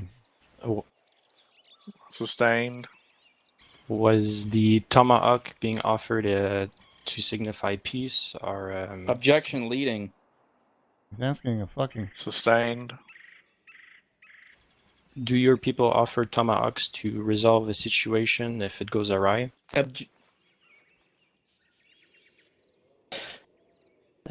Tomahawk Hold is on, up. hold on. No objections. No objections. You're good. Tomahawk is offered to be buried when peace has been Oh, they're doing made. their job. I'm not pissed at them, Philip. Myself, I'm frustrated that we can't progress this case, but they're doing their job. None of I'm us not offer upset about that. tomahawks, and Mercer and Ohansi are not of the Agota tribe. I will not speak for them. Well, I have no further questions, Your Honor. Now they get a redirect, and they're going to come up and blah, Very blah, good. blah, blah, blah. Does the defense have any interest in recross-examining? We do, Your Honor. Carry on. I think that went well. What is your relationship with Mr. Ohansi? I think they went very well. I would say he is a friend. And for what purpose was he with you that day? As Donald English was spreading words that involved myself and him, he was there with Mercer so he could hear the conversation at the end. And to confirm, you stated that Ohansi is not a member of your tribe? Correct. To say Ohansi is of my tribe is to put claim on someone that, well, it's not mine. This is wrong. From your meetings with other tribe members and from your long experience with other tribes that aren't yourself, is it common amongst the other tribe members to consider the tomahawk a spiritual or comforting symbol? Some tribes, yes, God. some tribes, no. As there is over 900 First Peoples in these lands from here to Canada, there is vast differences. Do you know what tribe Ohansi is in? Not exactly. I will not speak for him. Perfect. Within the tribes in the area, if another tribe member outside of your own people were to join you, would they be required to follow your rules or their other tribes' rules? The process of an outsider joining my tribe makes them a new blood. It allows us to see what their traditions are, for them to see what our traditions are, and for traditions to be melded together and integrated. It would be expected that although they would keep much of what they already believe, they would also take up much of what we believe. Is Ohansi a new blood in your tribe? No, he is not a new blood of my tribe. No further questions, Your Honor. Prosecution. You know, just a couple brief statements from, I'll be calling 2 more witnesses and then I'll be complete. So sorry, there are further questions for this witness then? I apologize. No, I'm done with this witness. Chief, you are free to leave the stand and you may return to your seat. Do you have somewhere you need to be?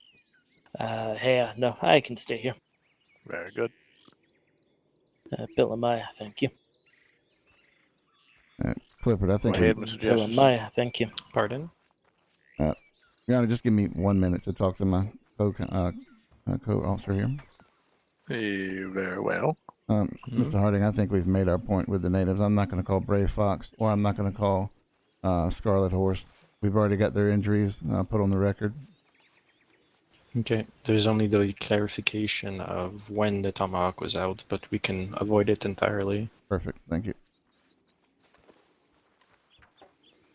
Your Honor, the prosecution rests. No further witnesses or evidence you wish to have this court examine? At this time, no, Your Honor. All right. Defense? No further witnesses or evidence, Your Honor. Thank God. Well, neither side has any further individuals to call to the stand despite That the works in our hours of favor. subpoenas that I have written. Not from my office, Your Honor.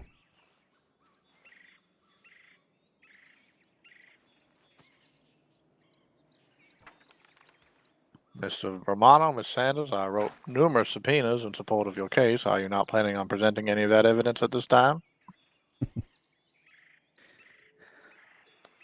Mr. Jefferson?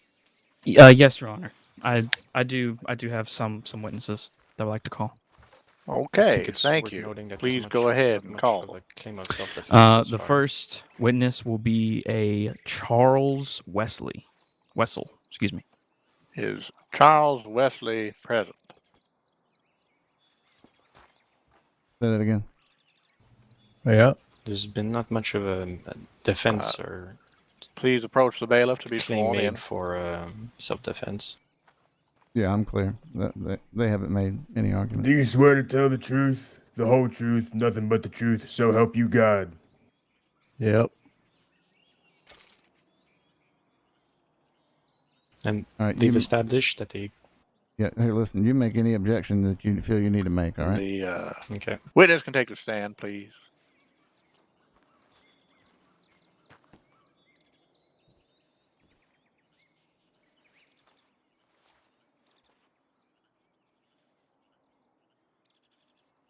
Go ahead, Mr. Romano. Okay. Could you please state your name and occupation for the court, please? Charlie Wessel. And I'm a freelance I had worker. two more people that I was going to call. I was going to call... what is your relationship with I was hesitant to call Brave English Fox, and and I was Davenport? hesitant to call Scarlet Fox. But we already I have worked their injuries several on the record. contracts for Also, Donald English's English they would have Mining and just been Trading repeating Company. exactly what American Horse did. Do you know anything So, about I chose the not to call. Dakota and Van Horn situation? I was present for a conversation between Chief American Horse and Donald English the day before the shooting that also took place in the Blue Jay Saloon. And what was the context of this conversation? The Dakota had overheard myself and Mr. English talking in the saloon about the Van Horn gang. They entered, 4 of them, and inserted themselves into the conversation, stating they had issues with the Van Horn gang. So I can continue, or if Yep. Please continue. English and Chief American Horse talked civilly and looked ahead to possibly having some kind of partnership or cohabitation, as Chief American Horse stated. Their camp was near Brandywine Drop, just northwest of Annesburg, where the English mine is located. Okay.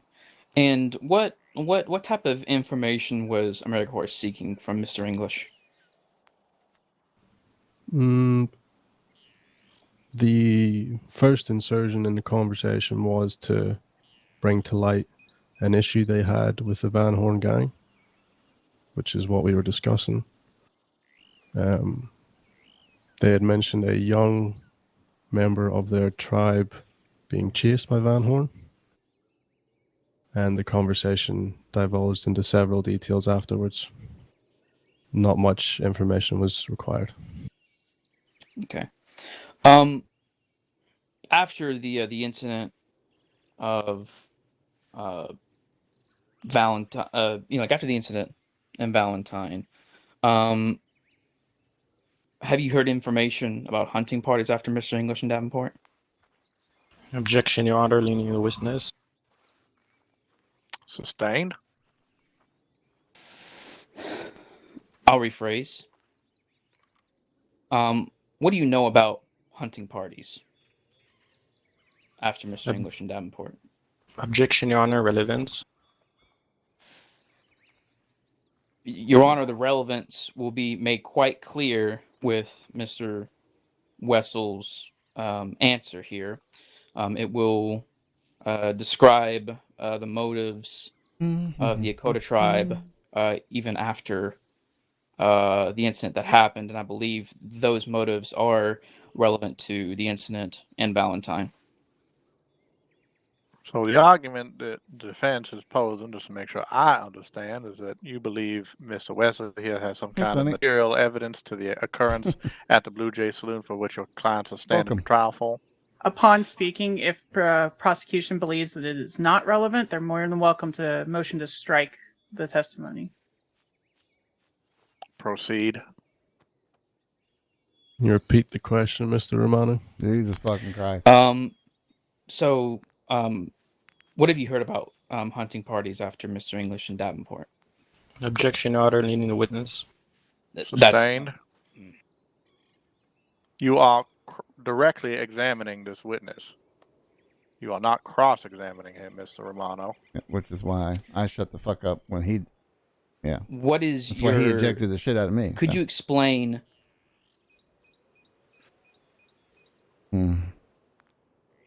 Have you heard any information after the incident about hunting parties? Again.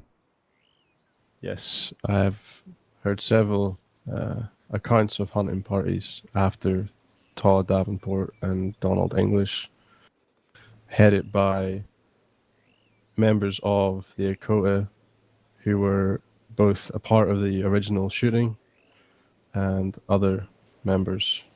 I do not know them by name. Sustained. His Where? answers will be struck from the record, Ms. Winslow.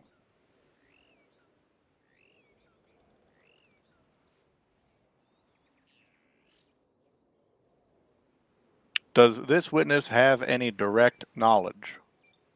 No, Your Honor. If he's just saying the background as to the conversations that were had prior to the incident, that way he could be able to Clifford's killing to it. essentially He's done- set the he's stage played of this role what the before. conversation was about. Conversations between who? Davenport and or English and Davenport and the Dakota tribe and Ohanzi and Mercer. Are all these people not here to testify to those conversations themselves? Yes, Your Honor. But of course, Then ask them those questions. Otherwise, get this witness off the stand. Yes, Your Honor. No further questions. Your Honor, we would like to strike that. This witness's testimony has been struck. He is dismissed from the stand. That was a good win. You did a great For the job record, with that. Mr. Romano, I will not have third-party accounts being given when the individuals who are being accounted for are here to answer those questions directly. Yes, Your Honor. You are excused. Like fuck. At this time, the defense rests, Your Honor. Ooh, damn.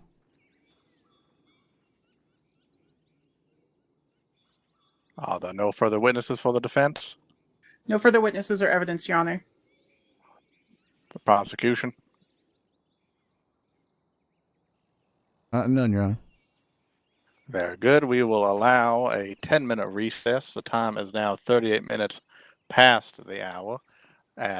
We'll round up slightly. At 10 minutes to the top of the hour, we will reconvene for closing arguments.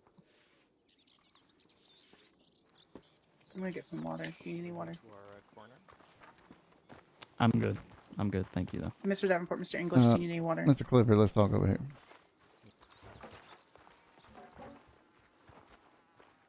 Hey, B.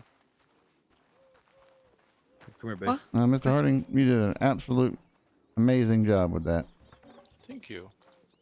I would like to give you the opportunity to take the closing. You want to do please. that? I just need to leave for just a moment, please. I go can. through. Thank you. What line are you thinking of going at? Well, obviously that this was a just a blatant assault on these individuals. You know, the positioning that the person took up. Well, see, that actually hasn't been brought in.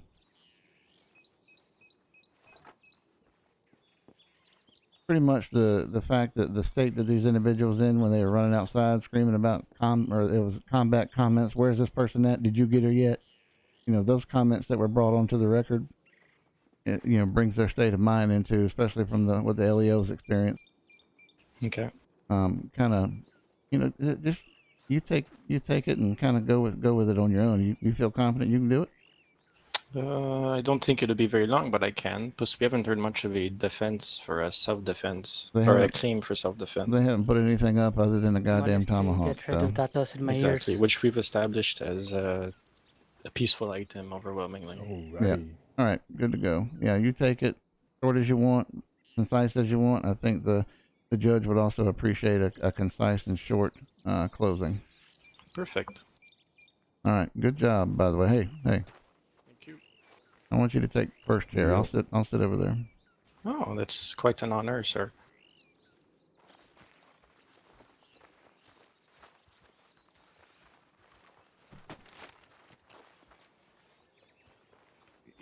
Mr. Kovacs, we don't need. All right, I gotta take a piss. Woo. Oh shit, okay. What?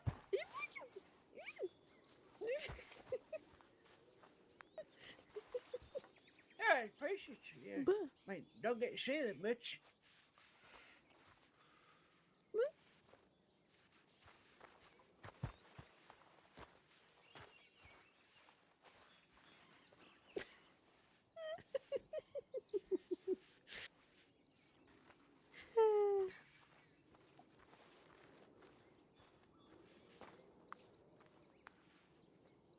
Yeah, we take care of yourself. Good to see you.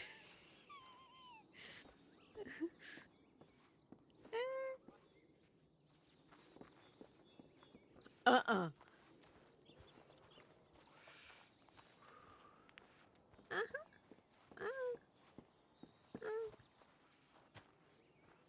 Hey.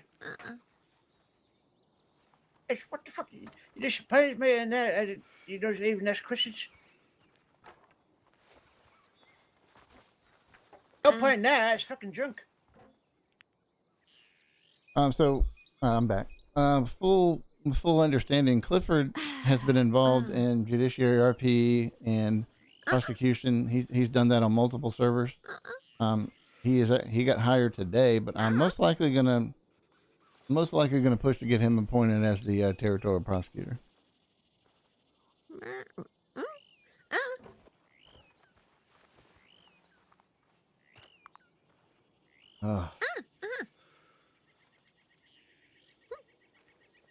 The other person that, oh God, the other person has not had a good day in court today, and it's so much easier on defense. Oh God. I mean, it's not perfect, but they didn't put up any witnesses. Do you want to continue with closing arguments? Yeah, we're ready. Okay.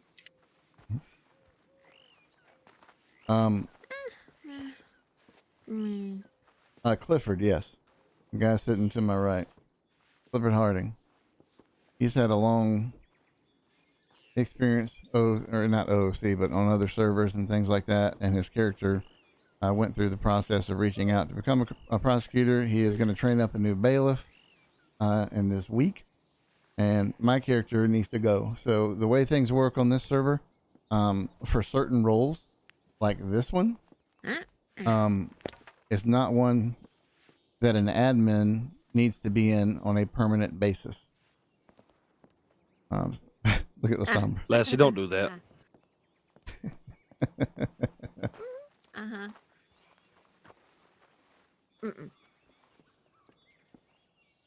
No, I mean, what the issue as far as the defense that they put up is they only have self-defense because there's no other witnesses in there that can say anything else.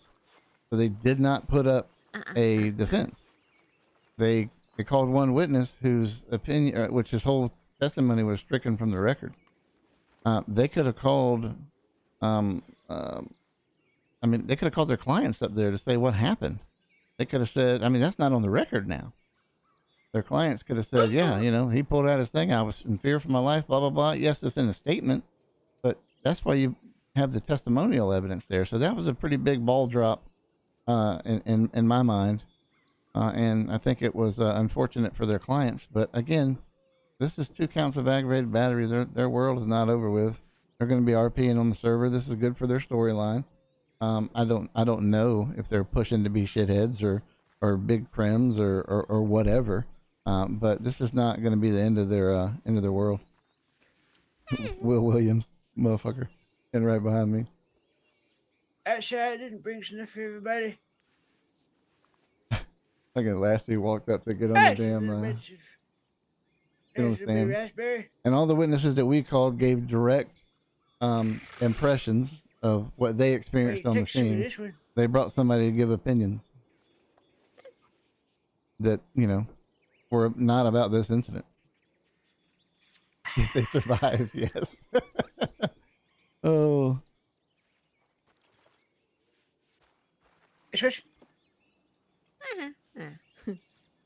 Be 2 more minutes and we should be coming back.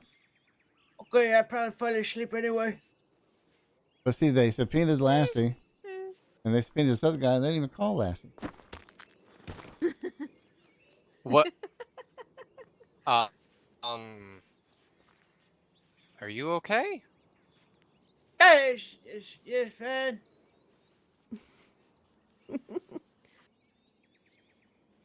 And if I subpoenaed him, it was definitely a mistake. I'll reach out to him. I don't know. This is not his standard game time. I know it's a Sunday, but I really got to get on the server for another character right now.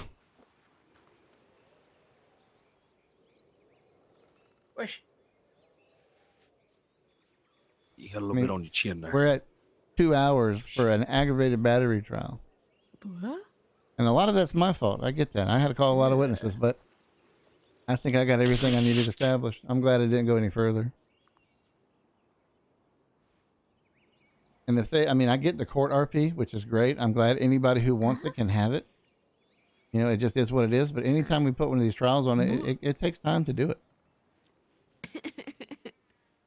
Hey, what you saying And about they the were bus? flooding us with motion after motion after motion after motion. And he just denied almost all of them except for letting that one report in.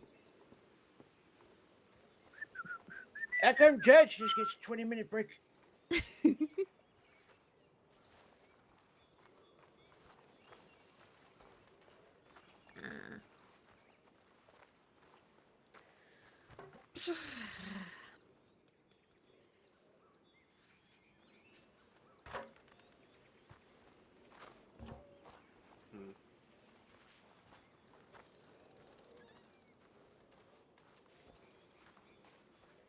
Guess we'll need a rise.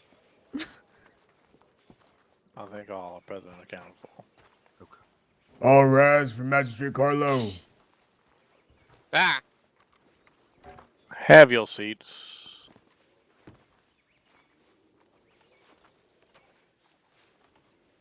The prosecution is invited to make its closing arguments at this time. Your Honor, I will be speaking for the prosecution. Please go right ahead, Mr. Harding. Your Honor, what we have heard today is a blatant attack on 4 individuals who came to a meeting to peacefully settle a misunderstanding, or a thought of a misunderstanding, between themselves and the accused. What happened instead is that with the accused who attacked these 4 individuals, we have not heard or seen any evidence to validate their claims of self-defense, and we've in fact heard how the tomahawk, maliciously referred to as a combat axe, to sway the opinion of the court through a motion, is in fact an item that can be offered as a brokerage of peace, which we believe was the intent of this tomahawk being present at the discussion.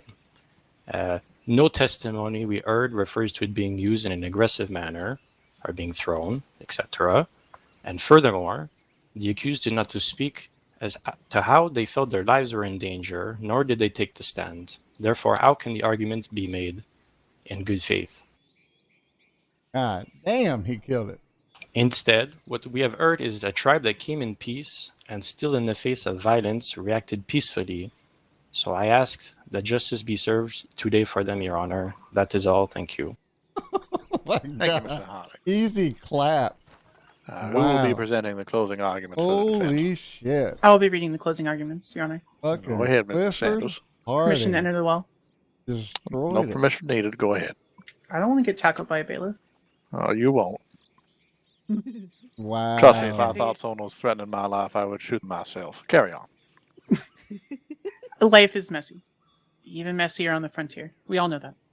The moment we step foot here, the danger of our lives is at Easy. least doubled. God, easy the stress, clap. Man. the weight of our burden expanded across the That country. makes me so good about getting out of this role. Ranching, Makes me businesses, feel the so growth good. of community grows thricefold the more known you become. We are not asking the court to deny the wounds the members of the Akota tribe received. Anyone, no matter who it is, that becomes wounded should have sympathy. I'm fucking hyped now. But it's not just physical wounds we're talking about here. The loss of friendship, companionship, your allies and comrades. What? These all add a toll to one's mind. We're not asking the court to ignore the facts of the incident. We are, however, pleading to the court to place themselves in both the defendant's shoes. You started business with little to no knowledge of the surrounding area due to lack of consensus in the frontier. The purported growth in crime, the ways of citizenry, the aggression and stress of each member of West Arlington endures day by day. That would put any reasonable person on edge. Any reasonable person would react with the same sort of accidental aggression presented. Accidental aggression. We've heard facts today that while the Dakota tribe does believe in their tomahawk to be a spiritual weapon, the aggressive member has been confirmed as not a member of the tribe, nor has there been a foundation that implies that he was using it as a brokerage of peace. Furthermore, upon receipt of Ohanzi's testimony, it is stated and implied through his words that he drew it as an act of aggression. Through all this, why wasn't that standing presented? somewhere that you believe was to be a competent and calm discussion, and someone draws a weapon with no understanding, no foundation laid that the weapon would be used to brokerage peace, any reasonable person would act in defense and aggression. Wow. Okay. That's what you have those We people. ask the court, once again, to take pity and kindness on these defendants and place themselves in your shoes in the same location that you would have been in. No further, Your Honor. He's going to take another good. 5 minute, 10-minute break, whatever. The court will hold a brief recess while I invite both counsels to my chambers. Oh, God. What'd you do, Ethereal? Hey, somebody's getting spanked. Lassie. Hey.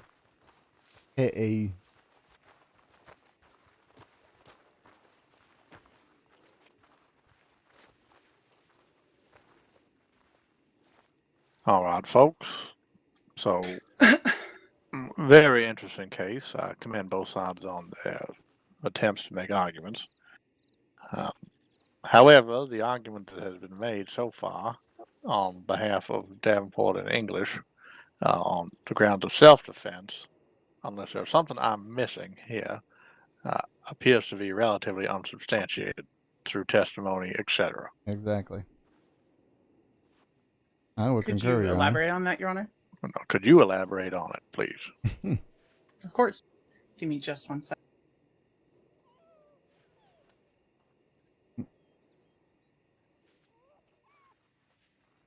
Hey. Okay. Bring him to Siski.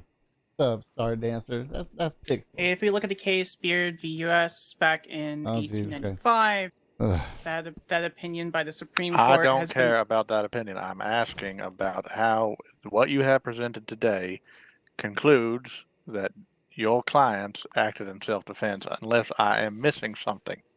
One, Ohanzi is not a member of the Dakota tribe. There's no establishment that he's a member of the Dakota tribe. Anyone who pulls any sharpened blade could be seen as an act of aggression. Tones that were used, so on and so forth. I honestly, Your Honor, I don't see how that isn't seen. If I were to draw a blade and we'd be talking angrily, of course, any reasonable person would consider that aggression, unless stated that it was a brokerage or peace, which was not. So you're established in saying if foundation. you saw a man walking down the street with a saber in his hand, you would immediately move to shoot him? No. Your Honor, this item is being referred to as a blade in our context. It's not the case here.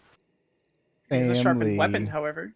It is, that can the be argued. tomahawk- The tomahawk is very well regarded as a potentially dangerous weapon. I will give the defense that, but what I'm asking is that no conclusive evidence has been brought forward that that tomahawk, other than being in a man's hand, was actively being used as some kind of threat. Did I miss anything in that No. conversation? All these testimonies. So there was one testimony with Nick. Is it Brower? I believe he's a deputy with Valentine. Yes, that he witnessed the situation. No, but he was told by the Red folks that factor. were there. I would claim hearsay.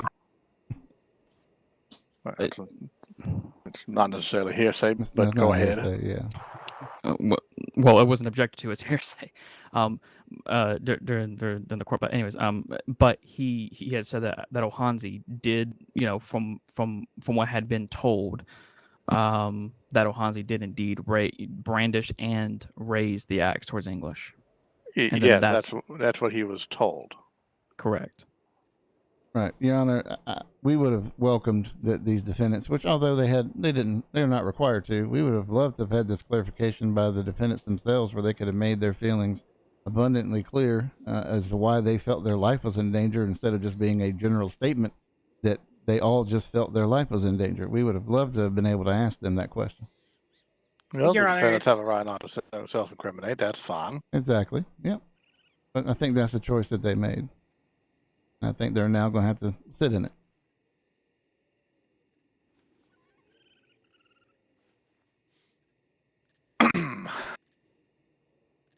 All right. Respectively, I will dismiss all of you, and I will have my judgment rendered shortly. Thank you, Your Honor. In the Thank you. meantime, Mr. Jefferson, can you come here, please? Yes, sir. And Mr. Hotting is welcome too. Absolutely. Can y'all stop talking about beavers over there? You're not whispering. Beavers. Dr. McAllister has approached me that should these individuals be Yes, sentenced, sir.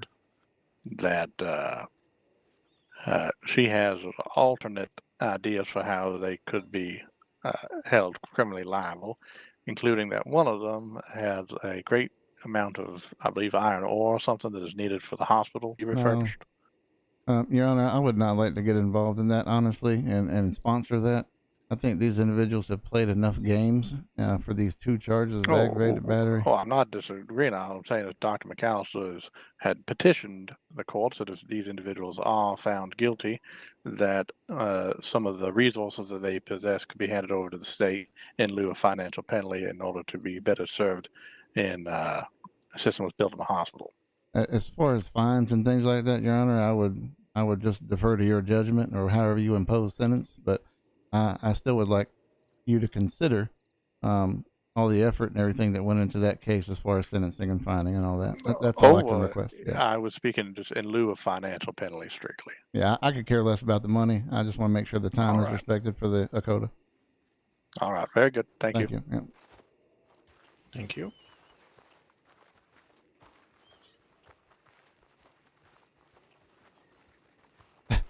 Well, hopefully they don't claim extortion for the ore thing if that happens. Absolutely, yeah. Yeah, if it's their own evolution, then why not? But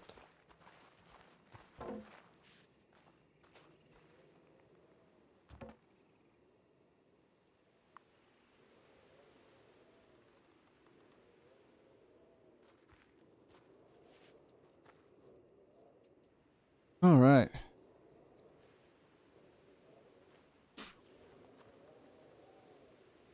I need to throw me in another dip here in a minute. Jesus Lord. Oh, family. Dude, that was... Oh. I'm so happy for Clifford. I was so worried that getting out of this, and I'm not the best, don't get me wrong. I was just worried that getting out of this, I wouldn't, there wouldn't be somebody who could... All rise for Magistrate Walter Carlo.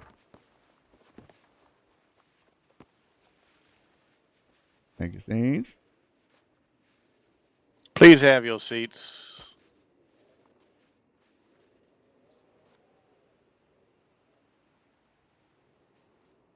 Miss Winslow, are you all right over there? Yes. I'm just checking in that you're still awake with us. Yeah, no, I'm good. Okay.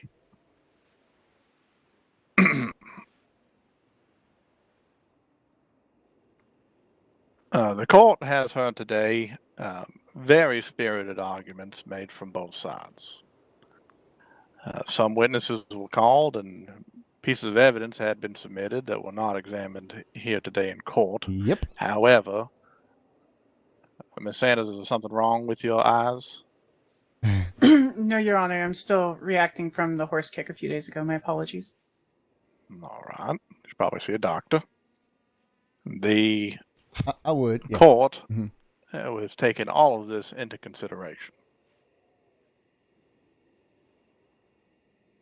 The primary argument that has been made by the defense is that the individual, whose name is O'Hanley, acted in a threatening manner towards Mr. Davenport and Mr. English, which caused them to react by withdrawing their firearms and beginning to gun down individuals inside the Blue Jay Saloon. The court feels that the evidence that has been presented does not substantiate that claim. Boom. And feels that the behavior of Mr. Davenport and Mr. English do not constitute reasonable self-defense. Therefore, Mr. Davenport, Mr. English, would you both please stand?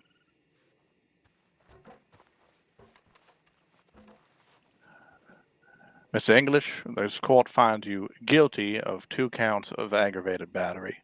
Mr. Davenport, this court finds you guilty of 2 counts of aggravated battery. Now, Mr. English, it is my understanding that you have in your possession or operate some kind of mining operation. Is that correct? Correct, yeah, Your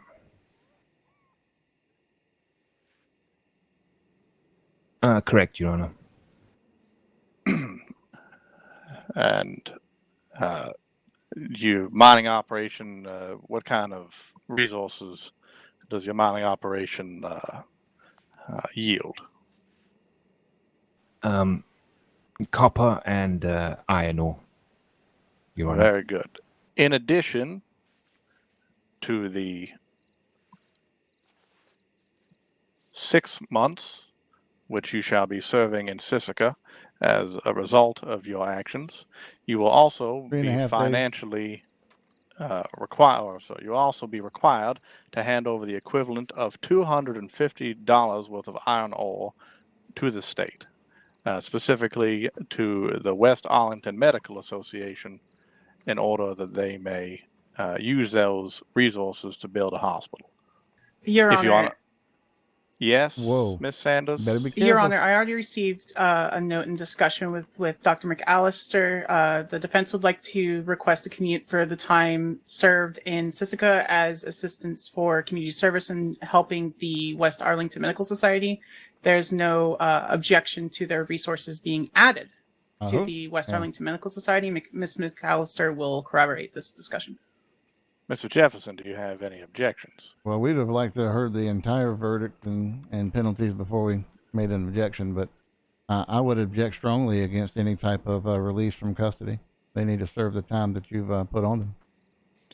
Mr. English, you have been out on bail since you have been arrested. Is that correct?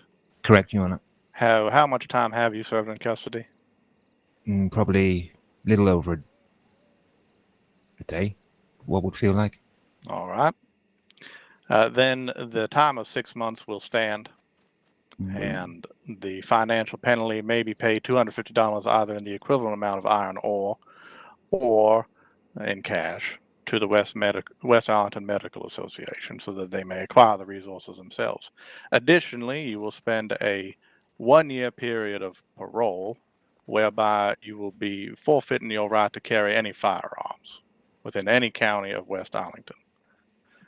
Mr. Davenport, you are found guilty, as mentioned earlier. You will also be required to pay a $250 fine to the state, as well as serve 6 months, and also spend a year's worth of time where your access to firearms will be restricted.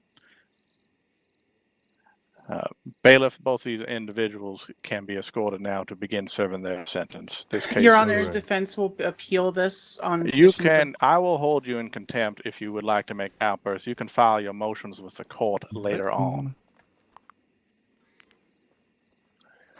Please escort these men from the courtroom. All right.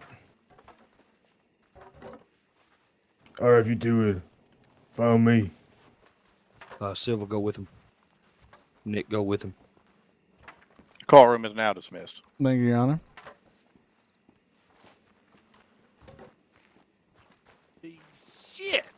I was a bit Clifford, nervous at the oh beginning. my God! Did a damn good job there, son. That- I'm Well, thank reevaluating your position. They had us on the ropes at the beginning, truth be told. Mm-hmm. They sure Yeah, did. they did. That was But, a real good job, Clifford. Well, thank you. Amazing You job. too, Baird. Nope. It looked no, like no, no. We're gonna- that's that trick card worked, huh, for the tomahawk. That's right. That's right. All right. Good day. I have some appointments I have to attend to, but thank you so much, Clifford. You did an amazing job. I'm gonna Thank go you help for the get these fellas opportunity. secured. Excuse me. Waters. Oh, fuck. Yes, ma'am. I just Yeah. want to say, They're Bill standing Amaya, over thank you. there. We're Both waiting of for the courtroom to clear, Very and then we'll welcome. take them out. And the reason I didn't call, the reason I didn't call the other individuals is I think your testimony was incredibly well Did you suited, need to talk to me still? and you delivered it very well. Also, I don't think the judge at that point in time was interested in hearing repeat testimony. I know there probably were some other things based off the statements that I Scarlet Horse and others understand. would have brought in, but you did great. You are a man who puts a lot of thought into your actions, and I can see it had worked here. Right, So, and then the man behind me is the one who is did the most amazing job here. So, but I want to everybody, thank you both for your time. yeah, thank you very much. I know you are assigned, but do we owe you any compensation for representing us? You owe me nothing. Well, thank you. Thank you, Thank you for the Jefferson. faith you put in And us. Your name, sir? And, I keep missing it. All right, I gotta go. Gotta go. We got some Sean shit we gotta do. We got some Sean shit. Gotta get out. We gotta dip, baby. Get them the fuck out of here. No. Law is gonna escort them. Okay, that's fair. Why? Is there a Please don't talk problem to me. with Please that don't talk to me. company? Please don't talk to me. Yeah. Ooh, I thought I crashed for a minute. That'd have been good. Mr. Jefferson. Oh, God damn it! Mr. Jefferson? Yes. Just quickly. I at some point when you have some time, I have a demonstration I'd like to show you in the courtroom that I think will help very much with a future case. Very good. Thank you. Okay.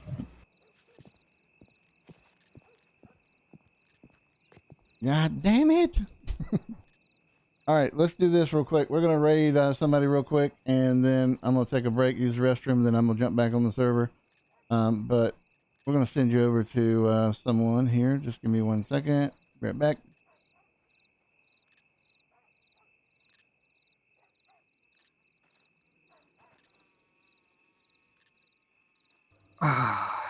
Alright, we're getting dust issues already.